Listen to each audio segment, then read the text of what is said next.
Hello, and welcome to another gentle descent into the past. Tonight, we'll open the doors to a world once lost, now rediscovered through quiet storytelling. Perhaps you're lying still beneath the covers, or letting the last hours of the day melt away. Either way, I'm honored to have you here. Let me know in the comments where you're tuning in from. Are we continents apart, or just a few time zones away, both listening as the stars come out? If you enjoy resting to soft-spoken tales and thoughtful history, be sure to subscribe. There's so much more to uncover together. Medieval castles were designed with a single brutal principle in mind: to make entering them as deadly as possible for any uninvited guest. Every stone was placed, every passage carved, and every room constructed with the express purpose of channeling attackers into carefully orchestrated traps where they would meet their doom. But the truly horrifying reality is that these death traps didn't just claim the lives of enemy soldiers. They were equally lethal to the very people who called them home. The medieval world was a place where death lurked around every corner, and nowhere was this more apparent than within the supposedly safe walls of a castle. From the moment you crossed the threshold, you entered a realm where a single misstep could send you plummeting to your death, where disease festered in the damp corridors, and where the very air you breathed could carry the seeds of your destruction. Over the next several episodes, we'll explore the 12 most deadly aspects of medieval castle life. We'll discover how the grand entrance halls were designed as elaborate killing fields, how the spiral staircases became death traps for both defenders and attackers, and how the primitive sanitation systems turned these mighty fortresses into breeding grounds for the deadliest diseases known to mankind. But before we delve into the specific mechanisms of death that plagued these stone fortresses, we need to understand the world that created them. The medieval period, spanning roughly from the 5th to the 15th centuries, was an era defined by almost constant warfare, political instability, and technological limitations that made everyday survival a monumental challenge. In this violent world, castles emerged as the ultimate expression of military architecture. They were not built for comfort or convenience. They were built to kill.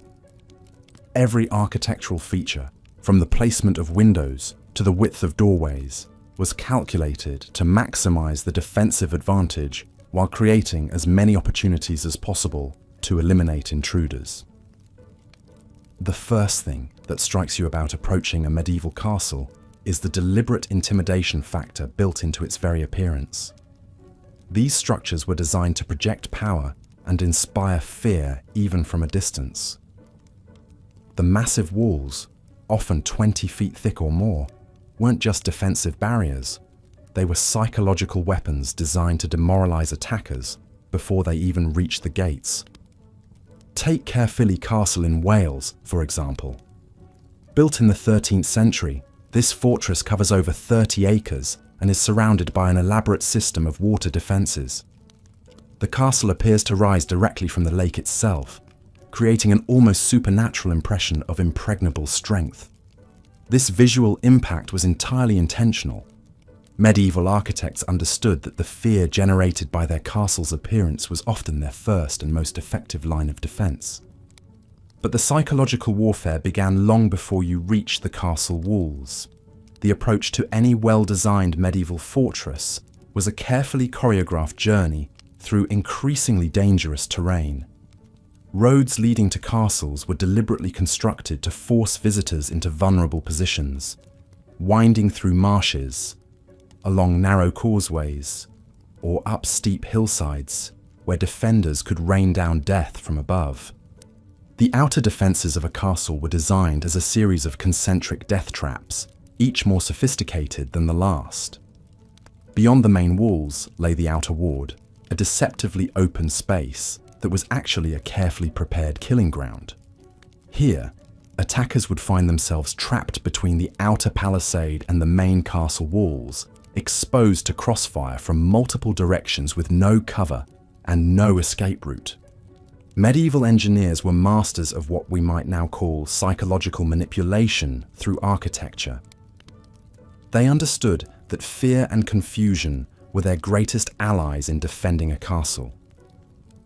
The layout of these fortresses was deliberately maze-like, designed to disorient and separate attacking forces while channeling them into predetermined killing zones.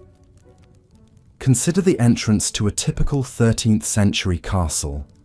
You might think that the main gate would be the most heavily fortified point, and you'd be correct, but not in the way you might expect. The gatehouse wasn't just a barrier to keep people out. It was an elaborate trap designed to capture and methodically eliminate anyone who managed to breach the outer defenses. The standard castle gatehouse was actually a complex multi-story structure that could house dozens of defenders. These weren't simple doorways with heavy doors. They were sophisticated military installations equipped with multiple layers of defensive systems. A typical gatehouse might feature a drawbridge over a water-filled moat, followed by a portcullis, a heavy iron grating that could be dropped to trap attackers. Then another drawbridge over a dry moat or pit, followed by massive wooden doors reinforced with iron, and finally, another portcullis.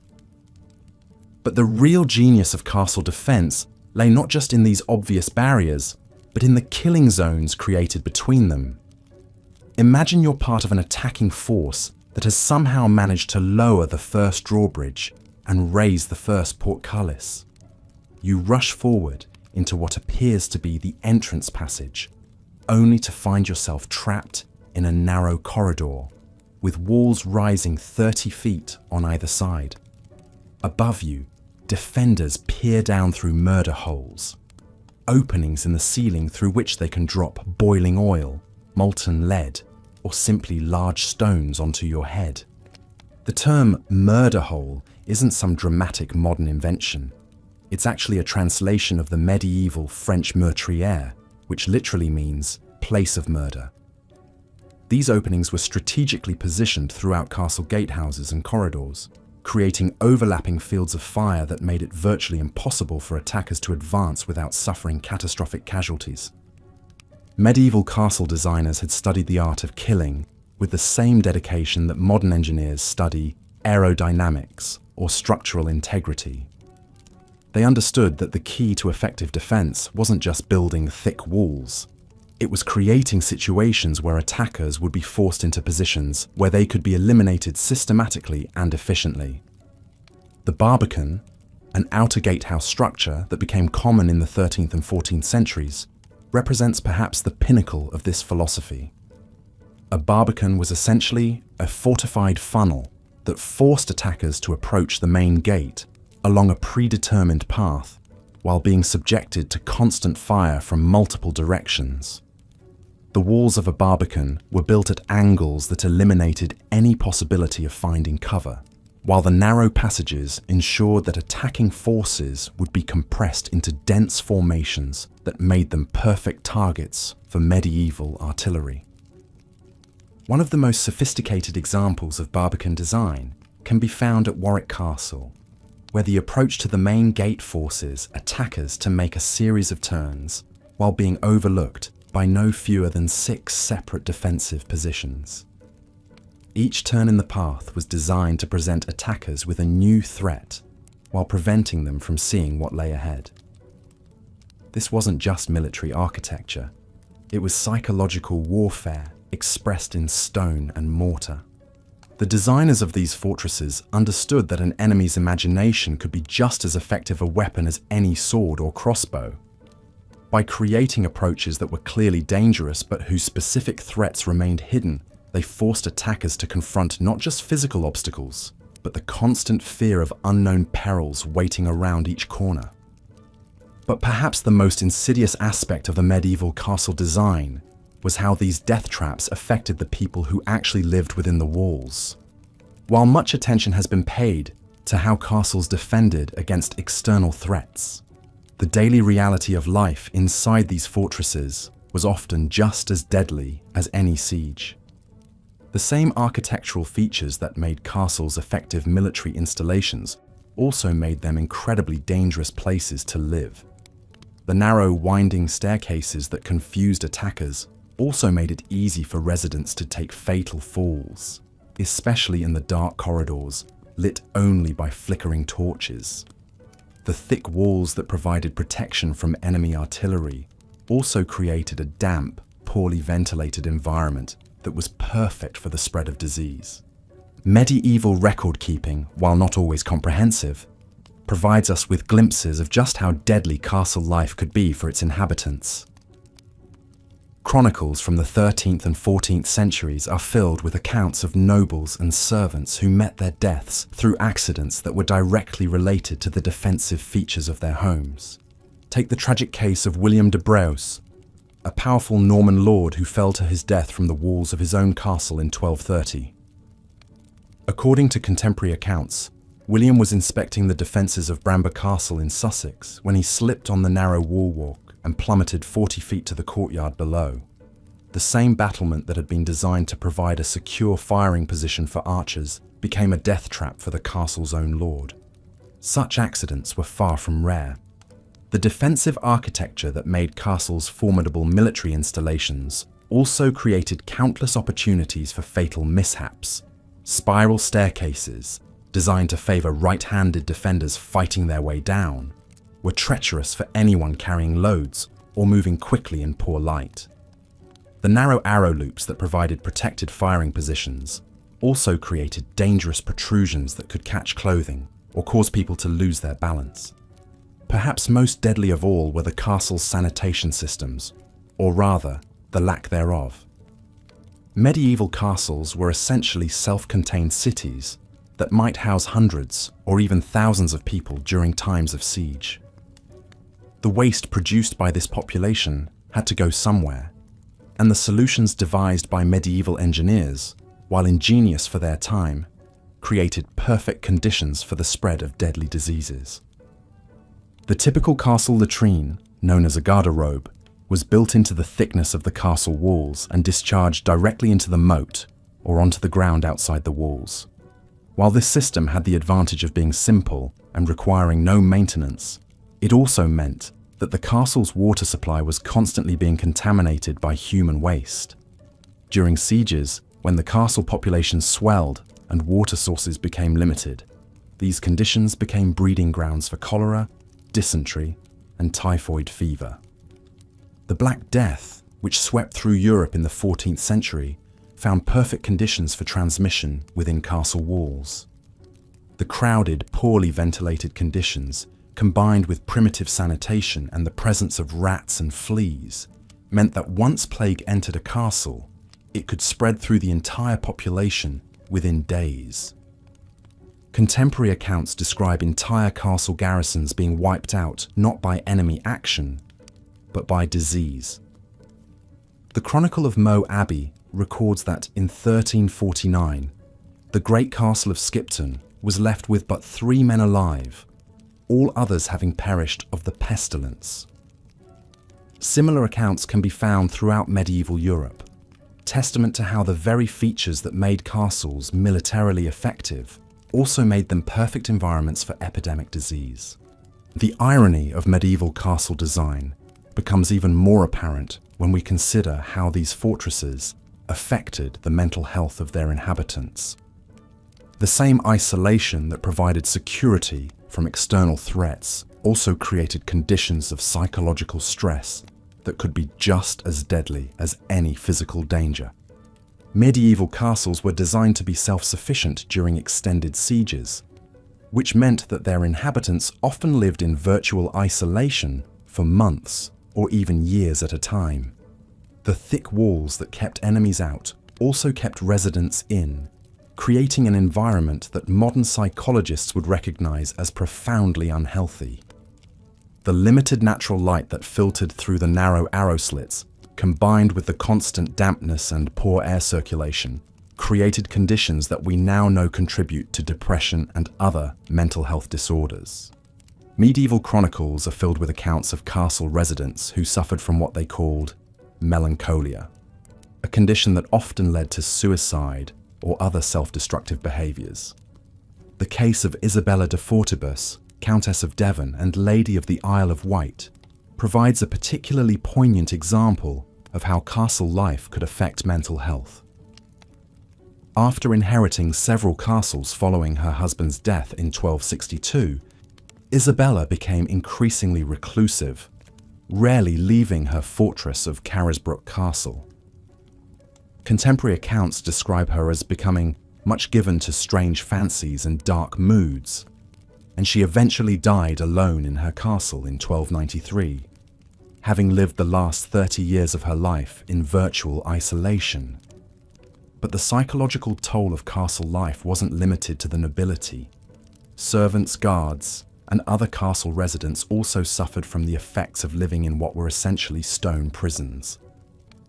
The constant threat of violence, combined with the claustrophobic conditions and social isolation, created an environment where mental breakdown was not uncommon. Medieval records speak of castle servants who suffered from what they called castle fever, a condition characterized by violent outbursts, paranoid delusions, and sometimes suicide. Modern historians have suggested that this may have been an early description of what we now recognize as post-traumatic stress disorder or severe depression brought on by the conditions of castle life. The defensive features of medieval castles also created unique forms of accidental death that were specific to these environments. The concentric design of many castles, with multiple walls and courtyards, created numerous opportunities for people to fall from great heights. The wall walks that connected different sections of the castle were often narrow and lacked proper railings, making them particularly dangerous during bad weather or at night. One particularly deadly feature of many castles was the Great Hall's Gallery, a raised platform that allowed important guests to observe festivities below. These galleries were often built with minimal safety features, and medieval chronicles record numerous instances of people falling to their deaths during feasts and celebrations. The case of Roger Mortimer, Earl of March, illustrates how even the most powerful nobles were not immune to the dangers of castle architecture. In 1398, Mortimer fell to his death from the gallery of his own great hall at Wigmore Castle, while attempting to get a better view of a tournament taking place in the courtyard below. The very feature designed to display his power and status became the instrument of his death. Perhaps most insidiously, the water systems of medieval castles created ongoing health hazards that affected every resident. Castles required enormous amounts of water for drinking, cooking, cleaning, and firefighting, but the sources of this water were often contaminated by the castle's own waste systems. Many castles drew their water from wells that had been dug within the castle walls for security reasons. However, these wells were often located dangerously close to the castle's waste disposal systems, creating a constant risk of contamination. The same moats that provided defensive advantages also became stagnant pools of disease-carrying water that could poison anyone who came into contact with them. The castle of Caerphilly, mentioned earlier for its impressive water defenses, provides a perfect example of how defensive water features could become health hazards. The elaborate system of lakes and channels that made the castle nearly impossible to attack also created perfect breeding grounds for mosquitoes and other disease-carrying insects. Medieval records show that the castle's garrison suffered from regular outbreaks of marsh fever, almost certainly malaria transmitted by mosquitoes breeding in the stagnant water. As we've seen, medieval castles were indeed death traps, but not always in the ways their builders intended. While these fortresses were certainly effective at keeping enemies out, they were equally effective at trapping their own inhabitants in environments that were hostile to human health and safety. The thick walls, narrow passages, and defensive features that made castles militarily formidable also made them perfect environments for accidents, disease, and psychological breakdown. The very isolation that provided security also created conditions of stress and deprivation that could be just as deadly as any enemy sword. In our exploration of why medieval castles were death traps, we've only begun to scratch the surface of the dangers that lurked within these stone fortresses. The entrance halls and outer defenses we've examined today were were just the beginning of a castle's deadly features. The spiral staircases that wound through castle towers, the great halls where nobles feasted and plotted, the kitchens where massive fires created constant hazards, and the dungeons where prisoners faced unimaginable horrors. Each of these spaces presented unique and deadly challenges to anyone who entered them. The medieval world was a dangerous place, and the castles that dominated its landscape were perfect reflections of that danger. Built in an age when violence was commonplace and human life was cheap, these fortresses prioritized military effectiveness over human comfort or safety. The result was a form of architecture that was as deadly to its inhabitants as it was to its enemies. As we continue our journey through the deadly secrets of medieval castles, we'll discover that these stone fortresses were not just military installations or noble residences.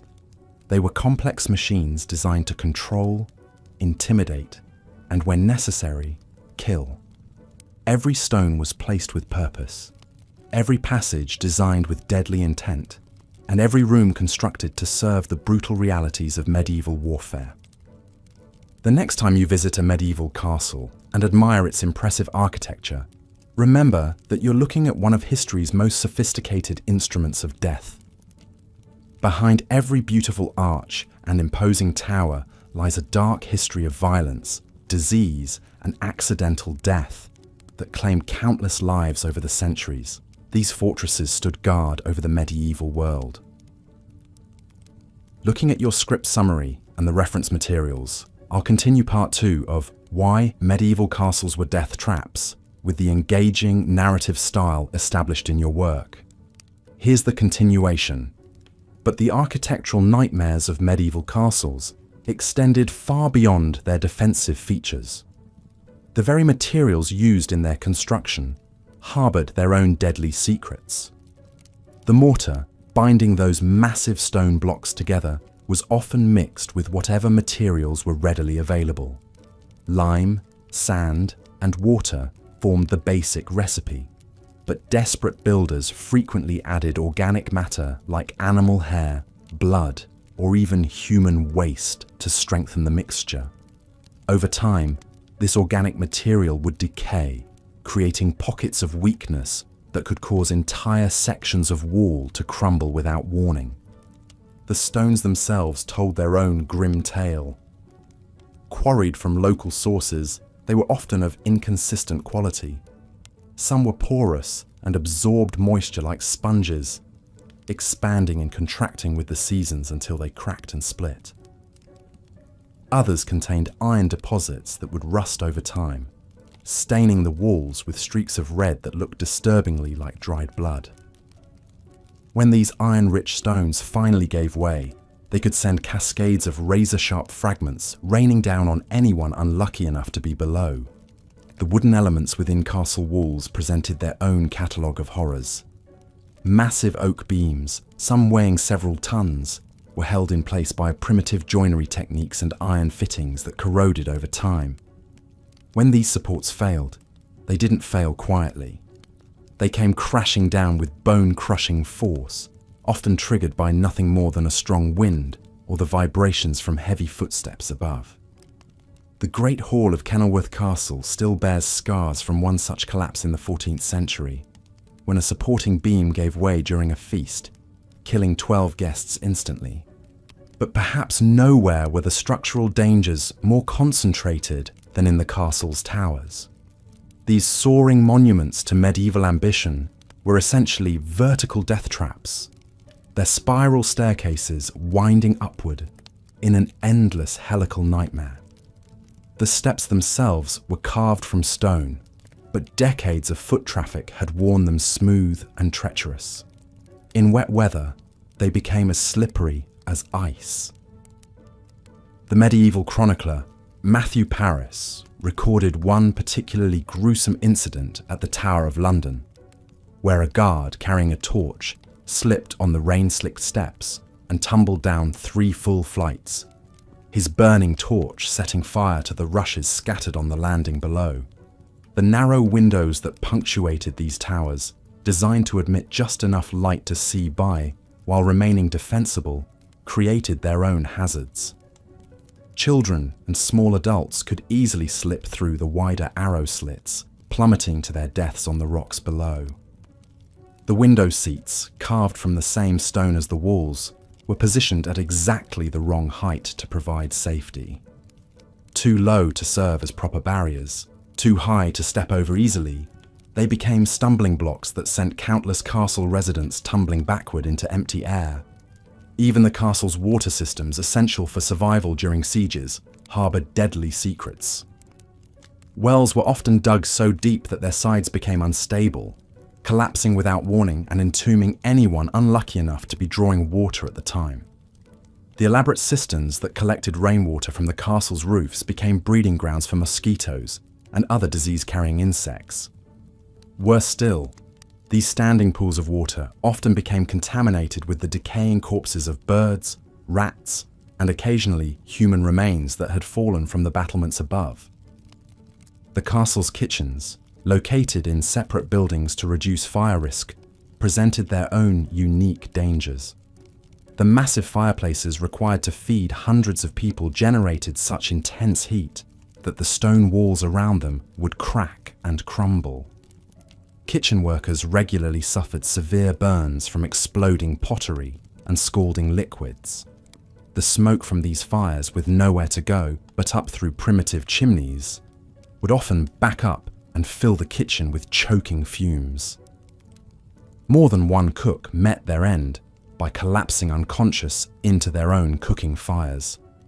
The great halls where castle life centered were perhaps the most deceptively dangerous spaces of all. Their soaring timber roofs, marvels of medieval engineering, were held together by complex networks of wooden joints and iron bolts. Over time, the immense weight of these structures would cause the walls to bow outward, creating stress fractures that spiderwebbed through the stone. When these roofs finally collapsed, they did so with such force that they could punch through multiple floors below, creating vertical shafts of destruction that claimed lives throughout the castle. The floors themselves were another source of constant peril. In the finest castles, they might be covered with elaborately painted tiles, but these decorative surfaces became treacherously slippery when wet. More commonly, floors were simply packed earth covered with rushes or straw.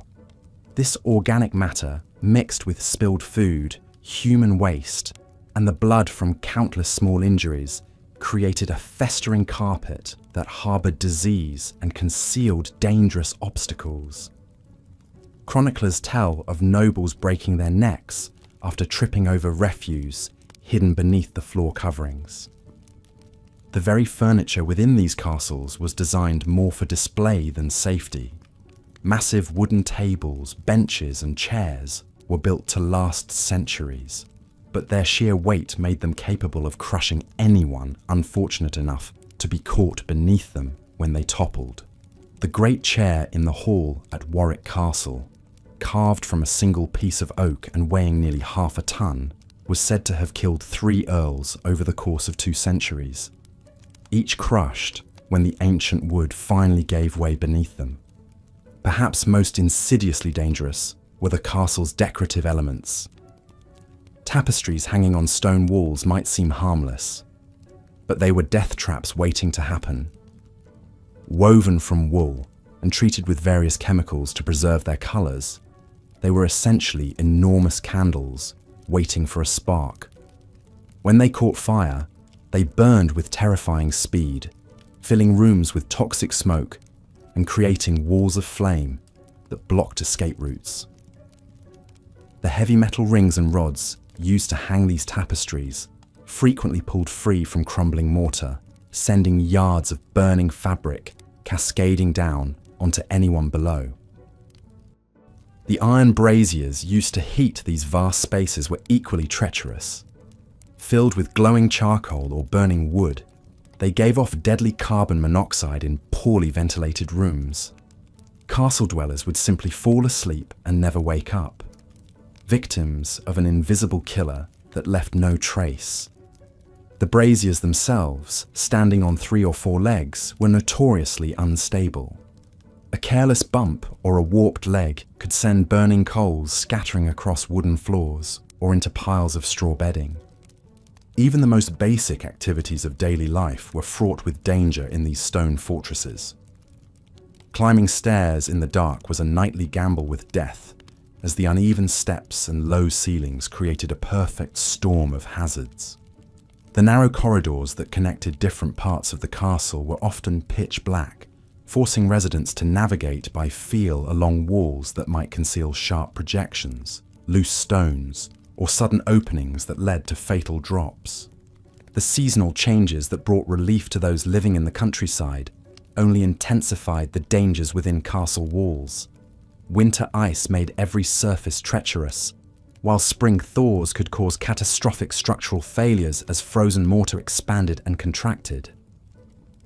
Summer heat would cause the iron fittings throughout the castle to expand, sometimes bursting through the stone that contained them. Autumn storms would send loose stones tumbling from the battlements and tear away sections of roof that had been weakened by years of weather. Yet for all these dangers, medieval people continued to build and inhabit these stone fortresses, driven by the harsh realities of their violent age. They accepted the risks because the alternatives were often worse. A castle might be a death trap, but it was also the only refuge available in a world where warfare was constant and survival uncertain. The very features that made these structures so dangerous to their inhabitants also made them formidable barriers to their enemies. Word count 1372. This continuation maintains the engaging narrative style while exploring the structural and architectural dangers of medieval castles, building upon your established themes of how these fortresses were as dangerous to their inhabitants as they were to their enemies. Here is part 3 of the 12-part script for Why Medieval Castles Were Death Traps. The very kitchens that sustained castle life were themselves chambers of horror waiting to claim the unwary. Massive open hearths roared with flames that could reach temperatures exceeding 1,000 degrees, their hungry mouths demanding constant feeding with timber and charcoal. Kitchen servants, already weakened by poor nutrition and exhausting labor, worked in clouds of choking smoke that filled their lungs with soot and ash. The heat was so intense that cooks frequently collapsed from exhaustion, their bodies unable to cope with the relentless assault of scorching air and billowing smoke. But the fires were only the beginning of the kitchen's deadly arsenal. Enormous cauldrons, some large enough to hold an entire pig, hung suspended over the flames on chains that had been forged decades earlier. Metal fatigue was a concept unknown to medieval engineers, and these chains would snap without warning, sending hundreds of pounds of boiling liquid and scalding metal crashing down upon anyone unfortunate enough to be working below. The stone floors, perpetually slick with grease and spilled liquids, became treacherous skating rinks where a single misstep could send a servant tumbling into the blazing hearth. The very act of food preparation was fraught with mortal peril. Massive wooden tables, scarred by countless knife strikes and saturated with the blood and juices of butchered animals, harbored colonies of bacteria that would have horrified modern food safety inspectors. Meat hung for days or even weeks in poorly ventilated storage areas, developing a greenish tint and putrid odor that cooks attempted to mask with liberal applications of expensive spices. What they couldn't mask, however, were the invisible armies of pathogens that thrived in these conditions, ready to strike down lord and servant alike with waves of dysentery, food poisoning, and worse. The castle's food storage systems were architectural nightmares in their own right. Granaries built into the thick walls or housed in separate towers were designed to withstand siege conditions but created perfect breeding grounds for rats, mice, and insects. These vermin didn't simply consume the stored grain, they contaminated it with their droppings and urine, spreading disease throughout the castle's food supply. The grain itself, stored in conditions of perpetual dampness, frequently developed deadly molds that produced toxins capable of causing hallucinations, convulsions, and death. Water, that most basic necessity of life, presented its own catalogue of horrors within castle walls. Most castles drew their water from wells that had been dug through the castle's foundation, often penetrating deep into the bedrock below. But these wells, while providing a secure water source during sieges, were frequently contaminated by seepage from the castle's primitive sewage systems. The very walls that protected the inhabitants also trapped the toxic runoff from latrines, stables, and workshops, allowing it to seep slowly through the stone and into the water supply. The castle's cisterns and storage tanks, carved from stone or constructed from timber and lead, became stagnant pools of contamination. Without any understanding of water purification or the importance of circulation, these reservoirs developed thick films of algae and bacterial growth that turned the water green and foul-smelling. Servants would skim the surface scum before drawing water for cooking and drinking, but they had no way to address the deeper contamination that lurked beneath. Even the act of drawing water from these sources was dangerous. Wells were often located in the deepest parts of the castle, accessible only by narrow spiral staircases carved into the living rock. These passages, worn smooth by centuries of foot traffic and perpetually damp from water seepage, were treacherous even in daylight. By torchlight or candlelight, they became death traps where a single misstep could send a servant plummeting into the dark depths below. The castle's inhabitants had developed a complex hierarchy of water usage that reflected both social status and survival instinct. The lord and his family received the first draw from the wells, theoretically, the cleanest water available. Lower-ranking nobles and important guests received the second draw, while servants and soldiers made do with whatever remained. By the time the water reached the lowest levels of castle society, it was often little more than a murky, foul-tasting liquid that bore only a passing resemblance to actual water. But even the highest quality water available in medieval castles would have been considered unfit for consumption by modern standards. The complete absence of any filtration or purification systems meant that every drop was potentially contaminated with bacteria, parasites, and other pathogens. Waterborne diseases swept through castle populations with devastating regularity, claiming victims regardless of their social standing or position within the castle hierarchy. The sleeping quarters, those spaces where castle inhabitants sought rest and recovery from their daily struggles, were themselves sources of constant peril. The great chambers of the nobility, while spacious by medieval standards, were heated by massive fireplaces that consumed enormous quantities of wood and produced equally enormous quantities of smoke and toxic fumes. The chimneys, architectural marvels for their time, were frequently poorly designed and inadequately maintained, allowing smoke and carbon monoxide to back up into the living spaces. Beds, those symbols of comfort and luxury, were in reality elaborate death traps waiting to claim the unwary. The massive four-poster beds, favoured by the nobility, were constructed from heavy timber beams that had been inadequately seasoned and were prone to splitting and collapse. The wooden joints, held together by primitive iron fittings and wooden pegs, would work loose over time, creating instability that could send the entire structure crashing down on its occupants. The heavy curtains that surrounded these beds, designed to provide privacy and warmth, also created perfect conditions for fires to start and spread undetected. The mattresses themselves were stuffed with straw, feathers, and other organic materials that provided ideal breeding grounds for insects, mites, and other parasites. Bed bugs, fleas, and lice were constant companions for castle inhabitants, regardless of their social status. These parasites didn't simply cause discomfort. They served as vectors for serious diseases including typhus, plague, and a host of other potentially fatal conditions. Even the act of sleeping became a calculated risk in medieval castles. The combination of poor ventilation, toxic fumes from heating systems, and the presence of numerous parasites meant that many castle inhabitants never experienced truly restful sleep.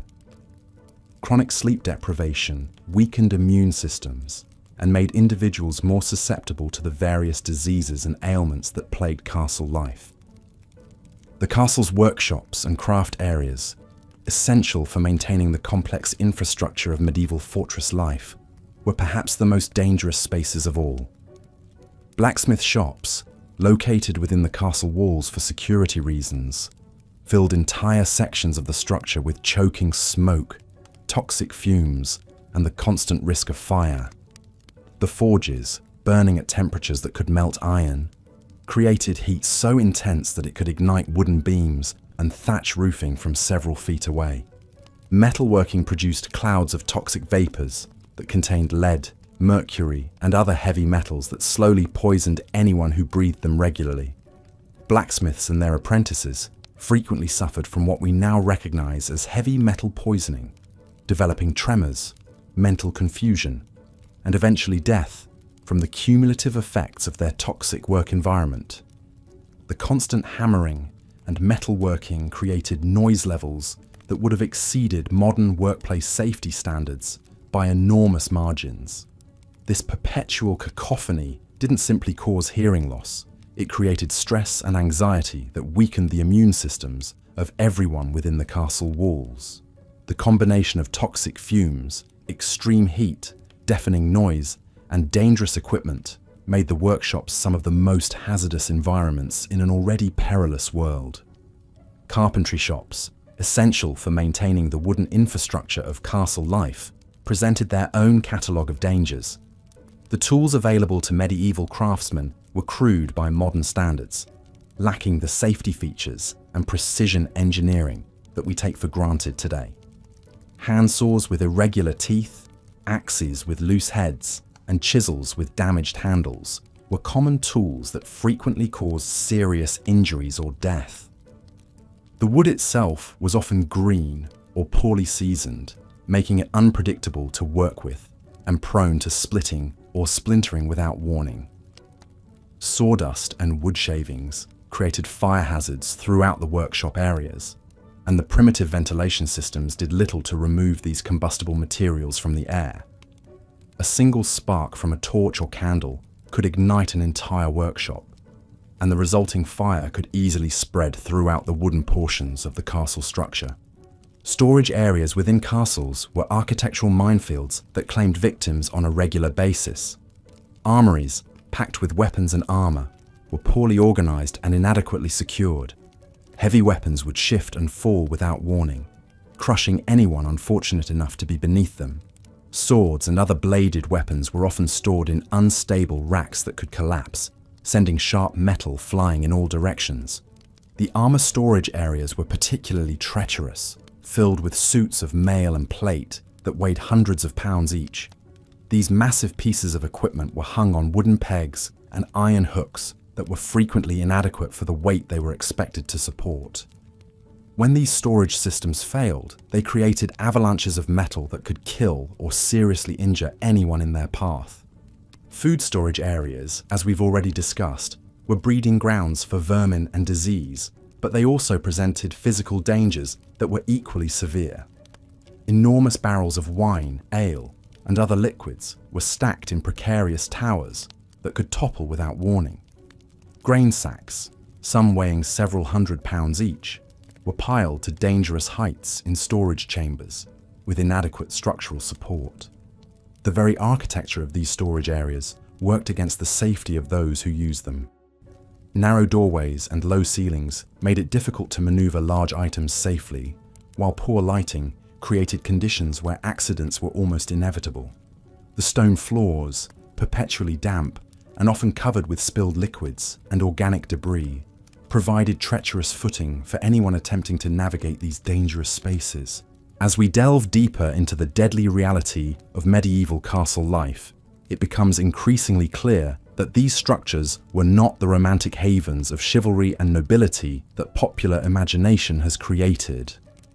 They were, instead, elaborate death traps, where every aspect of daily existence carried the potential for injury, disease, or death. The very features that made castles effective defensive structures also made them extraordinarily dangerous places to live and work. From the kitchens where servants laboured over roaring fires and toxic fumes, to the workshops where craftsmen risked their lives daily with primitive tools and dangerous materials, medieval castles were environments where survival itself was a constant struggle. The sleeping quarters offered little respite from danger, while the storage areas and water systems created their own catalogues of potential disasters.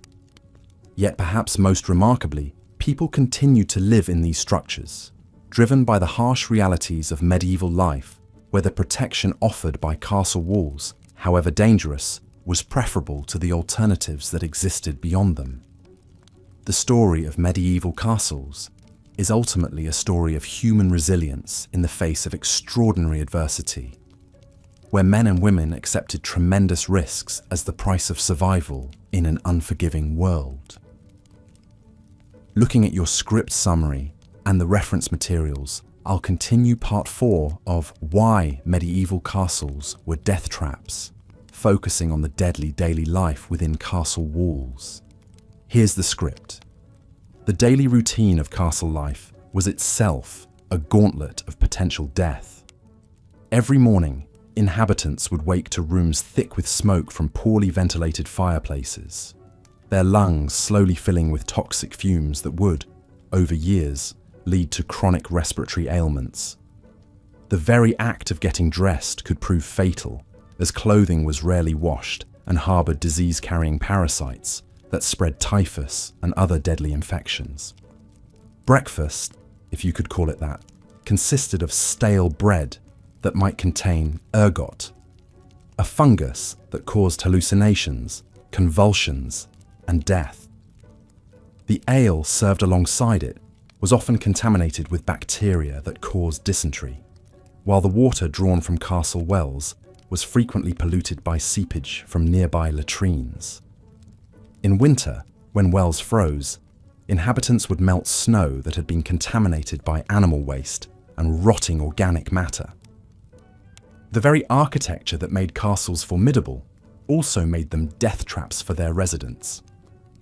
Spiral staircases were deliberately built to favour right-handed defenders, but this same design made them treacherous for daily use.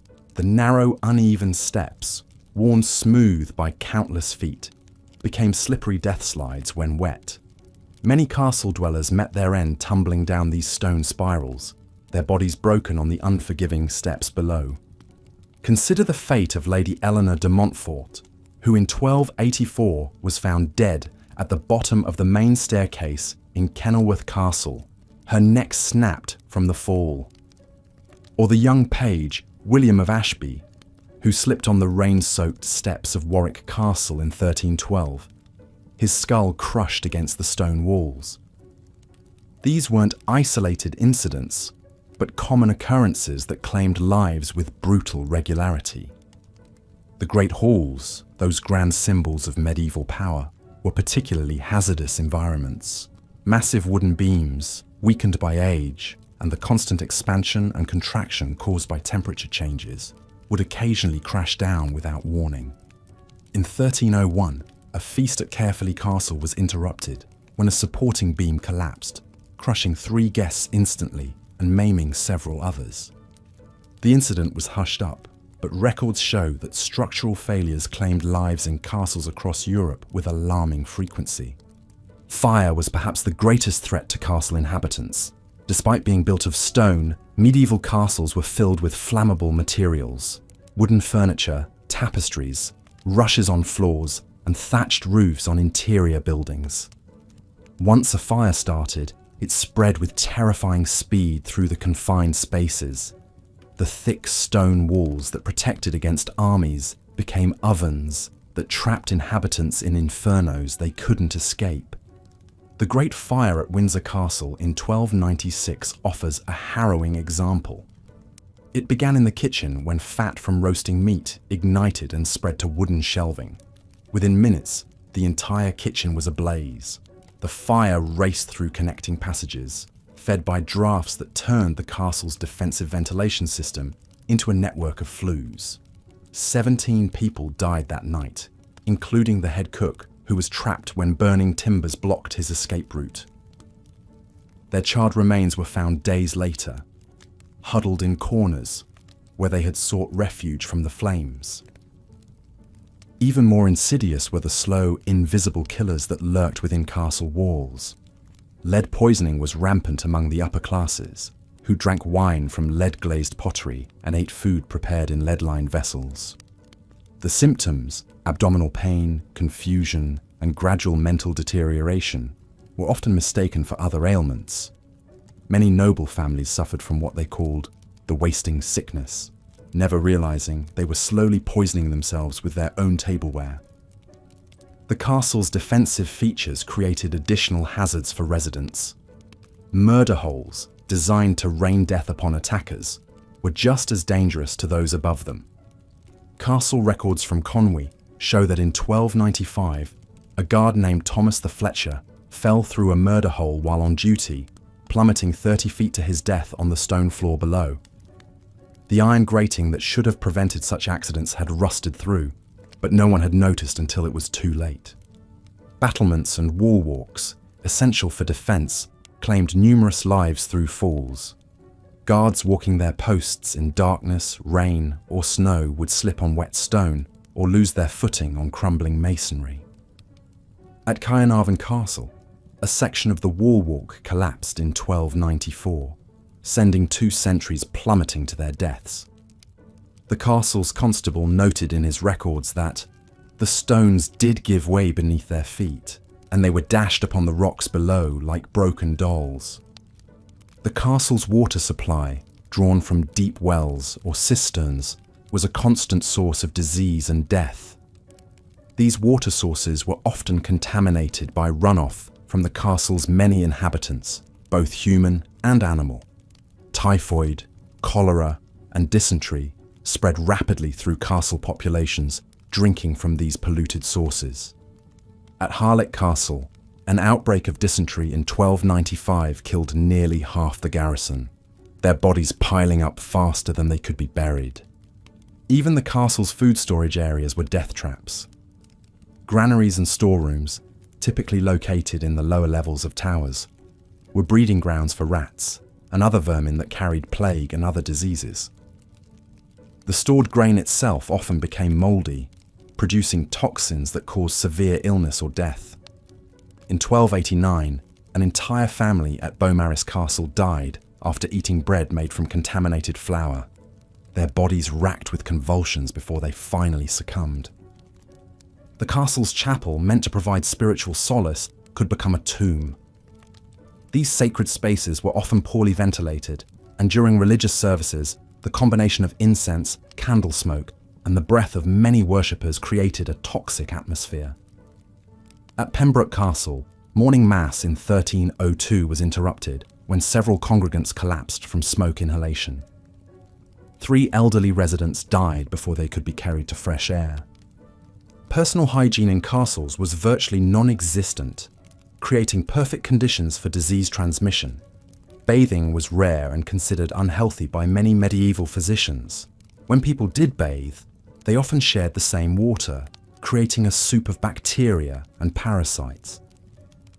Lice, fleas, and other parasites were constant companions, spreading typhus and other deadly diseases through the close-knit castle community. The castle's defensive isolation, while protecting against external enemies, created internal dangers when medical emergencies arose. When someone fell seriously ill or was injured, help was often days away. Simple infections became fatal without proper treatment, and injuries that might be survivable today proved deadly in the medieval castle environment. At Caerphilly Castle, records show that a kitchen maid named Agnes died from an infected cut on her hand. A wound that modern medicine could have treated with antibiotics became a death sentence in the medieval world. Winter brought its own deadly challenges to castle life. The massive stone structures became freezing tombs, with temperatures inside barely above those outside. Hypothermia claimed the lives of the elderly and infirm, while frostbite was common among those who had to venture onto the walls for guard duty. At Harlech Castle, the winter of 1294 was so severe that 3 guards were found frozen to death at their posts, their bodies rigid with cold. The very stones of the castle could become weapons against their inhabitants. Medieval mortar was often mixed with sand that contained salt, which absorbed moisture from the air. Over time, this caused the mortar to expand and contract, loosening stones that could fall without warning. At Conway Castle, a loose stone from the Great Hall ceiling struck and killed Sir Hugh de Lacy in 1298, crushing his skull as he dined below. Even the castle's domestic animals posed deadly threats. Horses, essential for medieval warfare and transportation, were kept in stables within the castle walls. These powerful animals, stressed by confinement and poor conditions, could turn violent without warning. Castle records are filled with accounts of stable hands, trampled to death or kicked by frightened horses. Dogs, used for hunting and protection, could turn rabid, spreading the disease through bites before anyone recognized the danger. The psychological toll of castle life cannot be overlooked as a contributing factor to its deadliness. The constant threat of attack, the isolation, and the harsh living conditions created severe mental stress that manifested in depression, paranoia, and violence. Suicide was not uncommon, with desperate inhabitants throwing themselves from the very walls meant to protect them. At Beaumaris Castle, the chaplain's records note 3 suicides in 1299 alone, describing them as souls driven to despair by the darkness of their earthly prison. Food poisoning was a constant threat in castle kitchens, where primitive preservation methods and poor hygiene created perfect conditions for bacterial contamination. Meat was often hung for days in warm conditions, developing dangerous levels of bacteria. Salt used for preservation was expensive and often used sparingly, allowing spoilage to set in. At Cianovan Castle, a feast celebrating the completion of the Outer Ward turned tragic when contaminated pork sickened dozens of guests. 7 died over the following days, their bodies racked with violent illness. The castle's defensive features could trap inhabitants during emergencies. The same portcullises and heavy gates that kept enemies out could prevent escape during fires or other disasters. At Pembroke Castle, a fire in 1305 spread so quickly that many inhabitants found themselves trapped behind locked gates, the keys held by guards who had already fled or perished. Their screams echoed through the night as they burned alive, unable to escape their stone prison. Medieval castles were also plagued by structural defects that weren't apparent until disaster struck. Foundations built on unstable ground could shift suddenly, causing walls to crack and collapse. At Caerphilly Castle, part of the south wall tilted dramatically due to foundation failure, creating a dangerous lean that persists to this day. While this particular collapse happened slowly enough that no one was killed, other castles weren't so fortunate. Sudden structural failures claimed lives with terrifying regularity. The very success of a castle's defensive design often contributed to the death of its inhabitants. The narrow windows, designed to prevent enemy arrows from finding their mark, also prevented adequate ventilation. This created stagnant air that harbored disease and allowed toxic fumes to accumulate.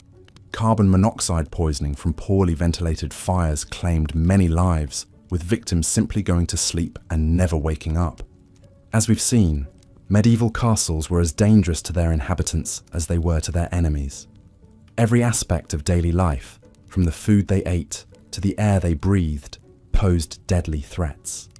The very features that made these structures impregnable fortresses also made them death traps for those who called them home. In the next part of our series, we'll explore how the social hierarchy within castle walls, created additional layers of danger, where political intrigue and personal vendettas turned trusted allies into deadly enemies, making survival as much about navigating human threats as physical ones. Medieval castles, death traps, hidden in plain sight. The dungeons weren't the deadliest part of a medieval castle. In fact, the most dangerous places were the ones where people lived, worked, and tried to survive every single day.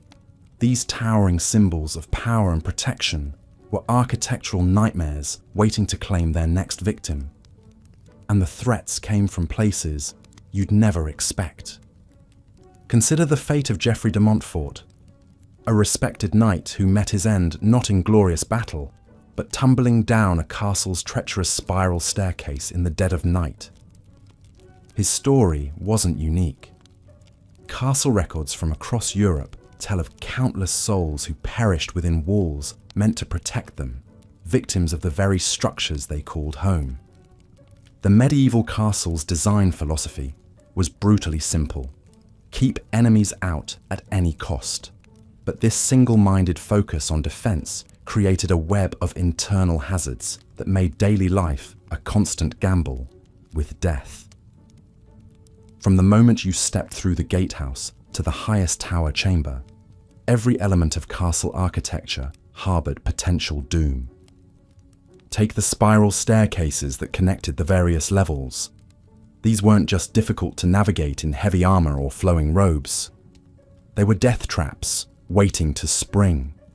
Built narrow and steep to slow advancing enemies, they became slick with moisture, treacherous with wear, and utterly unforgiving in the dark. Castle inhabitants carried no modern lighting, just flickering candles or oil lamps that cast dancing shadows and created blind spots where a single misstep meant a fatal fall. The stairs themselves told a story of calculated lethality. Most spiraled clockwise, a deliberate choice that favored right-handed defenders swinging swords downward while hampering attackers climbing up.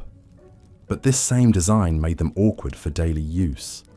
Servants carrying heavy loads, nobles in elaborate dress, and anyone moving quickly faced the constant threat of catching a foot, losing balance, or simply misjudging a step in the dim light. But the staircases were just the beginning. The very walls that promised protection were slowly collapsing from within. Medieval mortar, made from lime, sand, and water, began deteriorating the moment it dried. Without modern chemical stabilizers, these bindings cracked and crumbled under the weight of massive stone blocks. Castle walls developed what masons called stone sickness, a progressive weakening that could cause entire sections to collapse without warning. The chronicles of Château de Coucy tell of a horrific night in 1386 when a section of the Great Hall's wall simply gave way during a feast. 23 nobles and servants were crushed instantly, their bodies buried under tons of dressed stone. The survivors described a sound like thunder, followed by screams that echoed through the remaining chambers for hours. Water, that most basic necessity of life, became another vector of death within castle walls. Medieval engineers understood the need for water sources during sieges, so they dug wells deep into bedrock and collected rainwater in cisterns. But these same water systems became breeding grounds for disease and death. Castle wells frequently became contaminated with runoff from stables, kitchens, and worse, the primitive latrines that emptied near water sources. The well at Kenilworth Castle was found to contain not just water, but a toxic mixture of animal waste, rotting food scraps, and human remains that had somehow found their way into the supposedly pure water supply. Rainwater collection seemed safer, but castle cisterns were rarely cleaned and never covered properly. They became stagnant pools, hosting every parasite and bacteria that medieval Europe had to offer. The water grew thick with algae, swarmed with insects, and developed a taste so foul that even desperate castle inhabitants sometimes chose to risk dying of thirst rather than drink it. The kitchen water supplies were particularly deadly. Cooks used the same water for washing, cooking, and drinking, creating a cycle of contamination that spread illness throughout the castle community. Food poisoning was so common that castle physicians developed an entire catalogue of treatments for what they called kitchen fever, violent digestive ailments that could kill within days. Fire presented perhaps the most terrifying threat of all. Medieval castles were tinderboxes disguised as stone fortresses. While the walls might be stone, everything inside was combustible. Wooden floors, furniture, tapestries, rushes scattered on floors for warmth, and the constant presence of open flames created perfect conditions for catastrophic fires. The Great Fire of Warwick Castle in 1871 might seem too recent for our medieval focus, but it demonstrated vulnerabilities that had existed for centuries. When fire took hold in a castle, the same thick walls that kept enemies out trapped inhabitants inside. Narrow windows became death traps, stairs filled with smoke, and the maze-like layout that confused invaders became a fatal puzzle for those trying to escape. Medieval firefighting techniques were primitive at best. Castle inhabitants relied on bucket brigades, sand, and sometimes wet blankets to combat flames. But when fire erupted in the middle of the night, often starting in kitchens where cooking fires were banked with coals, the blaze could spread faster than any human response.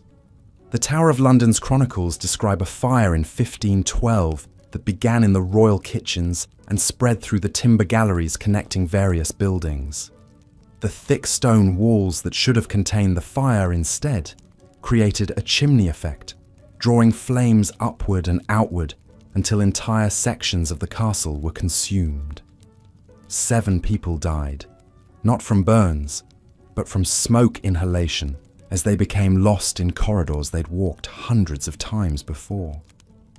Even more insidious were the slow-burning fires that smouldered in walls and floors for days before erupting. Medieval construction techniques often left gaps filled with combustible materials. Wood shavings, straw, and fabric scraps used as insulation. These materials could catch a spark and burn slowly, undetected, until they reached a point where the fire exploded into deadly life. The everyday architecture of castle life was riddled with hazards that modern building codes would never permit. Floor joists, often made from green timber that shrank as it dried, created gaps and weak spots.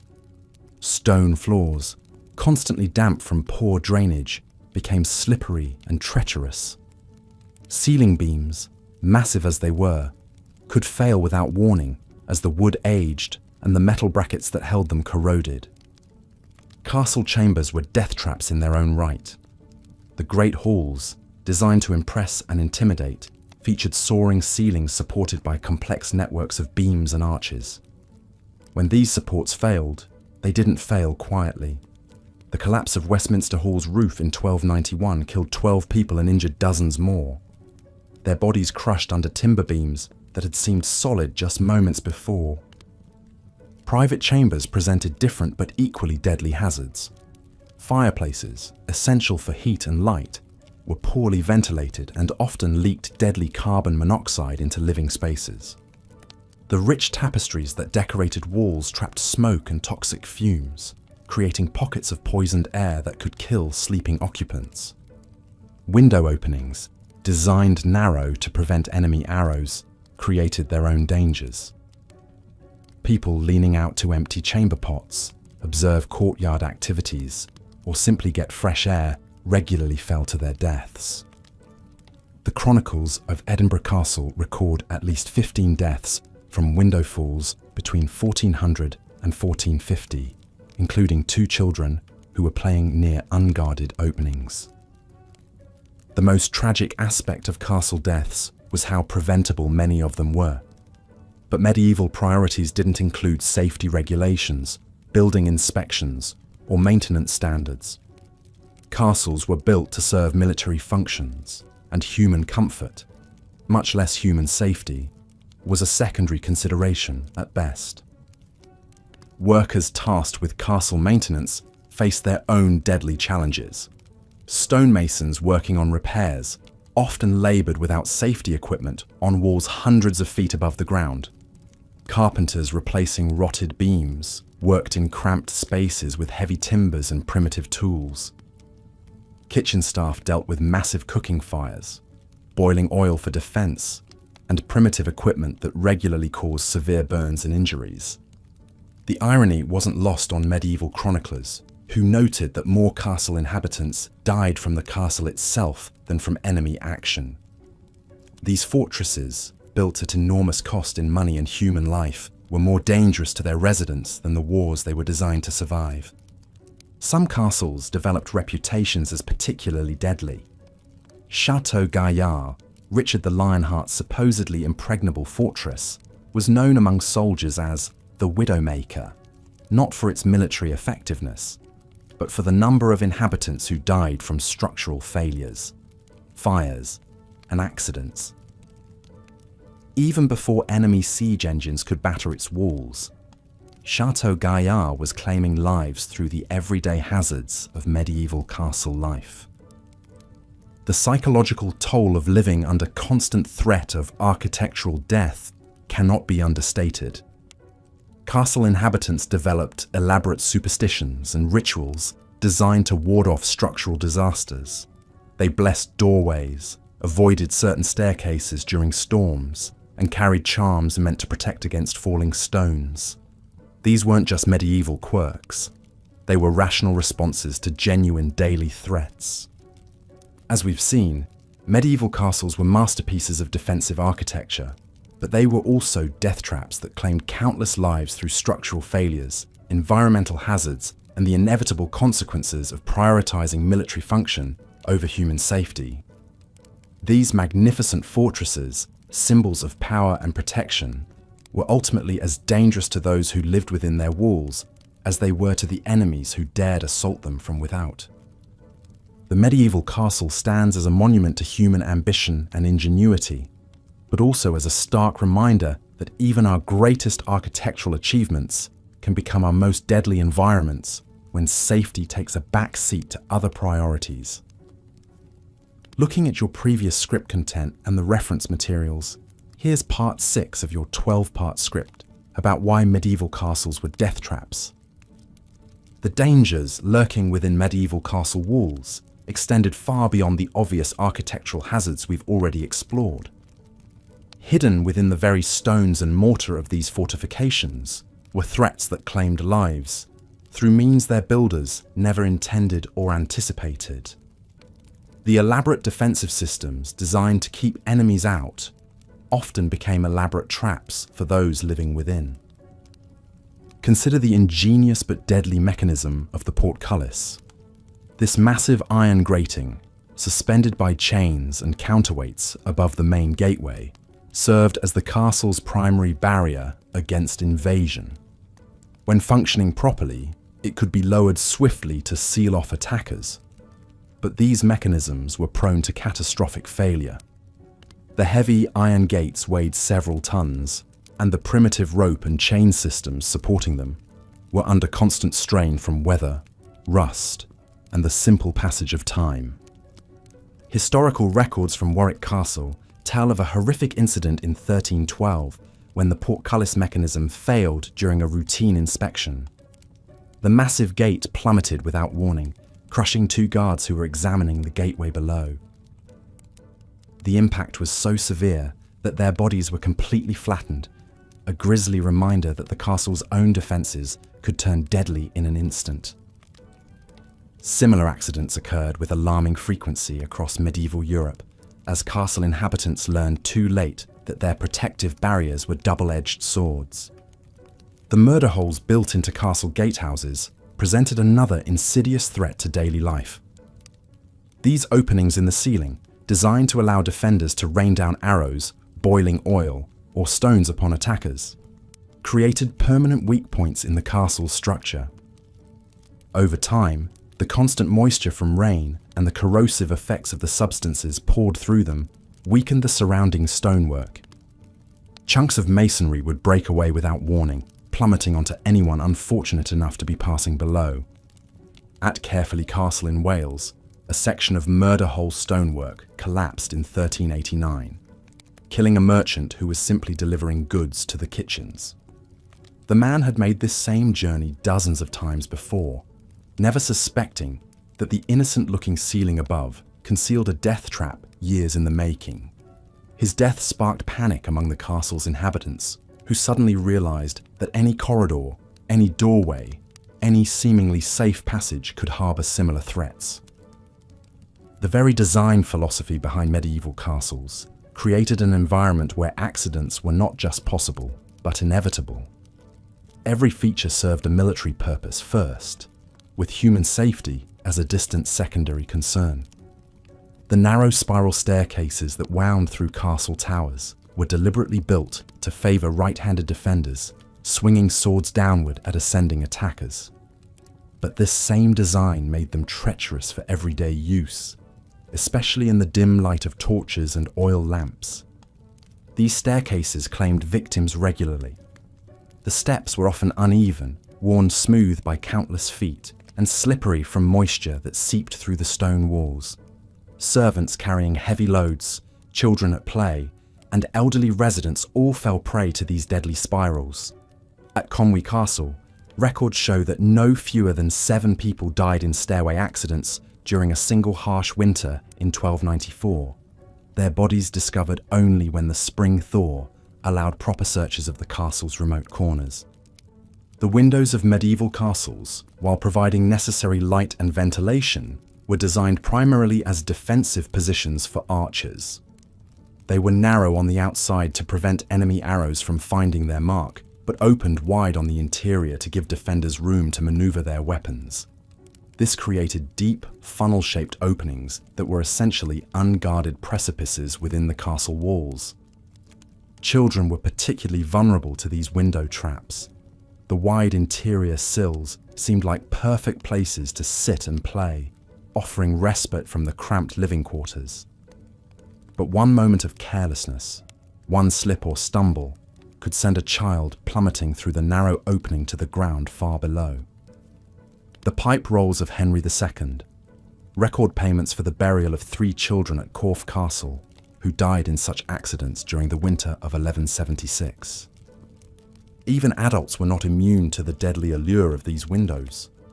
During celebrations or times of stress, when wine flowed freely and judgment became impaired, castle inhabitants sometimes mistook the deceptive interior space for actual safety. The wide sill could accommodate a person easily, but the narrow exterior opening provided no barrier against a fatal fall. Many a drunken knight or servant met their end this way, their bodies discovered the next morning in the courtyard below. The defensive features known as machicolations presented yet another threat to castle dwellers. These stone projections extending from the walls allowed defenders to drop objects directly onto attackers below. But like murder holes, they created structural vulnerabilities that worsened over time. The corbels supporting these overhangs were subjected to tremendous stress from wind, weather, and their own weight. When they failed catastrophically. At Château de Vincennes, near Paris, an entire machicolation collapsed in 1367, taking with it a section of the castle wall and killing 5 people in the courtyard below. The stonework had shown no obvious signs of weakness before the collapse, leading to widespread fear among castle inhabitants about which defensive feature might fail next. This paranoia was not unfounded, as similar collapses occurred regularly throughout the medieval period. The integration of defensive systems into daily living spaces created a unique form of environmental hazard. Unlike modern buildings, where safety features are designed to protect occupants, medieval castles prioritized military effectiveness over human welfare. This meant that residents lived in constant proximity to mechanisms and structures designed for warfare, not habitation. The great halls, seemingly the safest spaces within a castle, harbored their own hidden dangers. The massive wooden beams supporting their roofs were often green timber, installed before proper seasoning. Over time, these beams would shrink, warp, and weaken. The load they carried was immense, supporting not just the roof, but often additional floors and defensive positions above. When these beams failed, they didn't crack gradually but snapped suddenly, bringing down tons of timber and stone onto anyone below. Bamberg Castle experienced such a catastrophic beam failure during a feast in 1333. The Great Hall was packed with nobles and their retinues celebrating a successful harvest when a primary support beam snapped without warning. The section of roof it supported crashed down onto the high table, killing the lord of the castle and 6 of his guests instantly. The survivors described a sound like thunder, followed by screams and the settling of debris that lasted for what seemed like hours. The heating systems in medieval castles created another layer of danger that inhabitants learned to navigate daily. The great fireplaces that provided warmth were massive affairs, designed to heat large spaces efficiently, but their size made them structurally challenging, requiring enormous chimneys and flues that created weak points in the castle walls. These chimneys were prone to blockage from debris, birds' nests, and structural settling, leading to dangerous buildups of smoke and gases within living spaces. Carbon monoxide poisoning was a silent killer in medieval castles, though it was not understood at the time. Families would simply go to sleep in their chambers and never wake up, victims of the odorless, colourless gas that accumulated when fireplaces drew poorly or chimneys became blocked.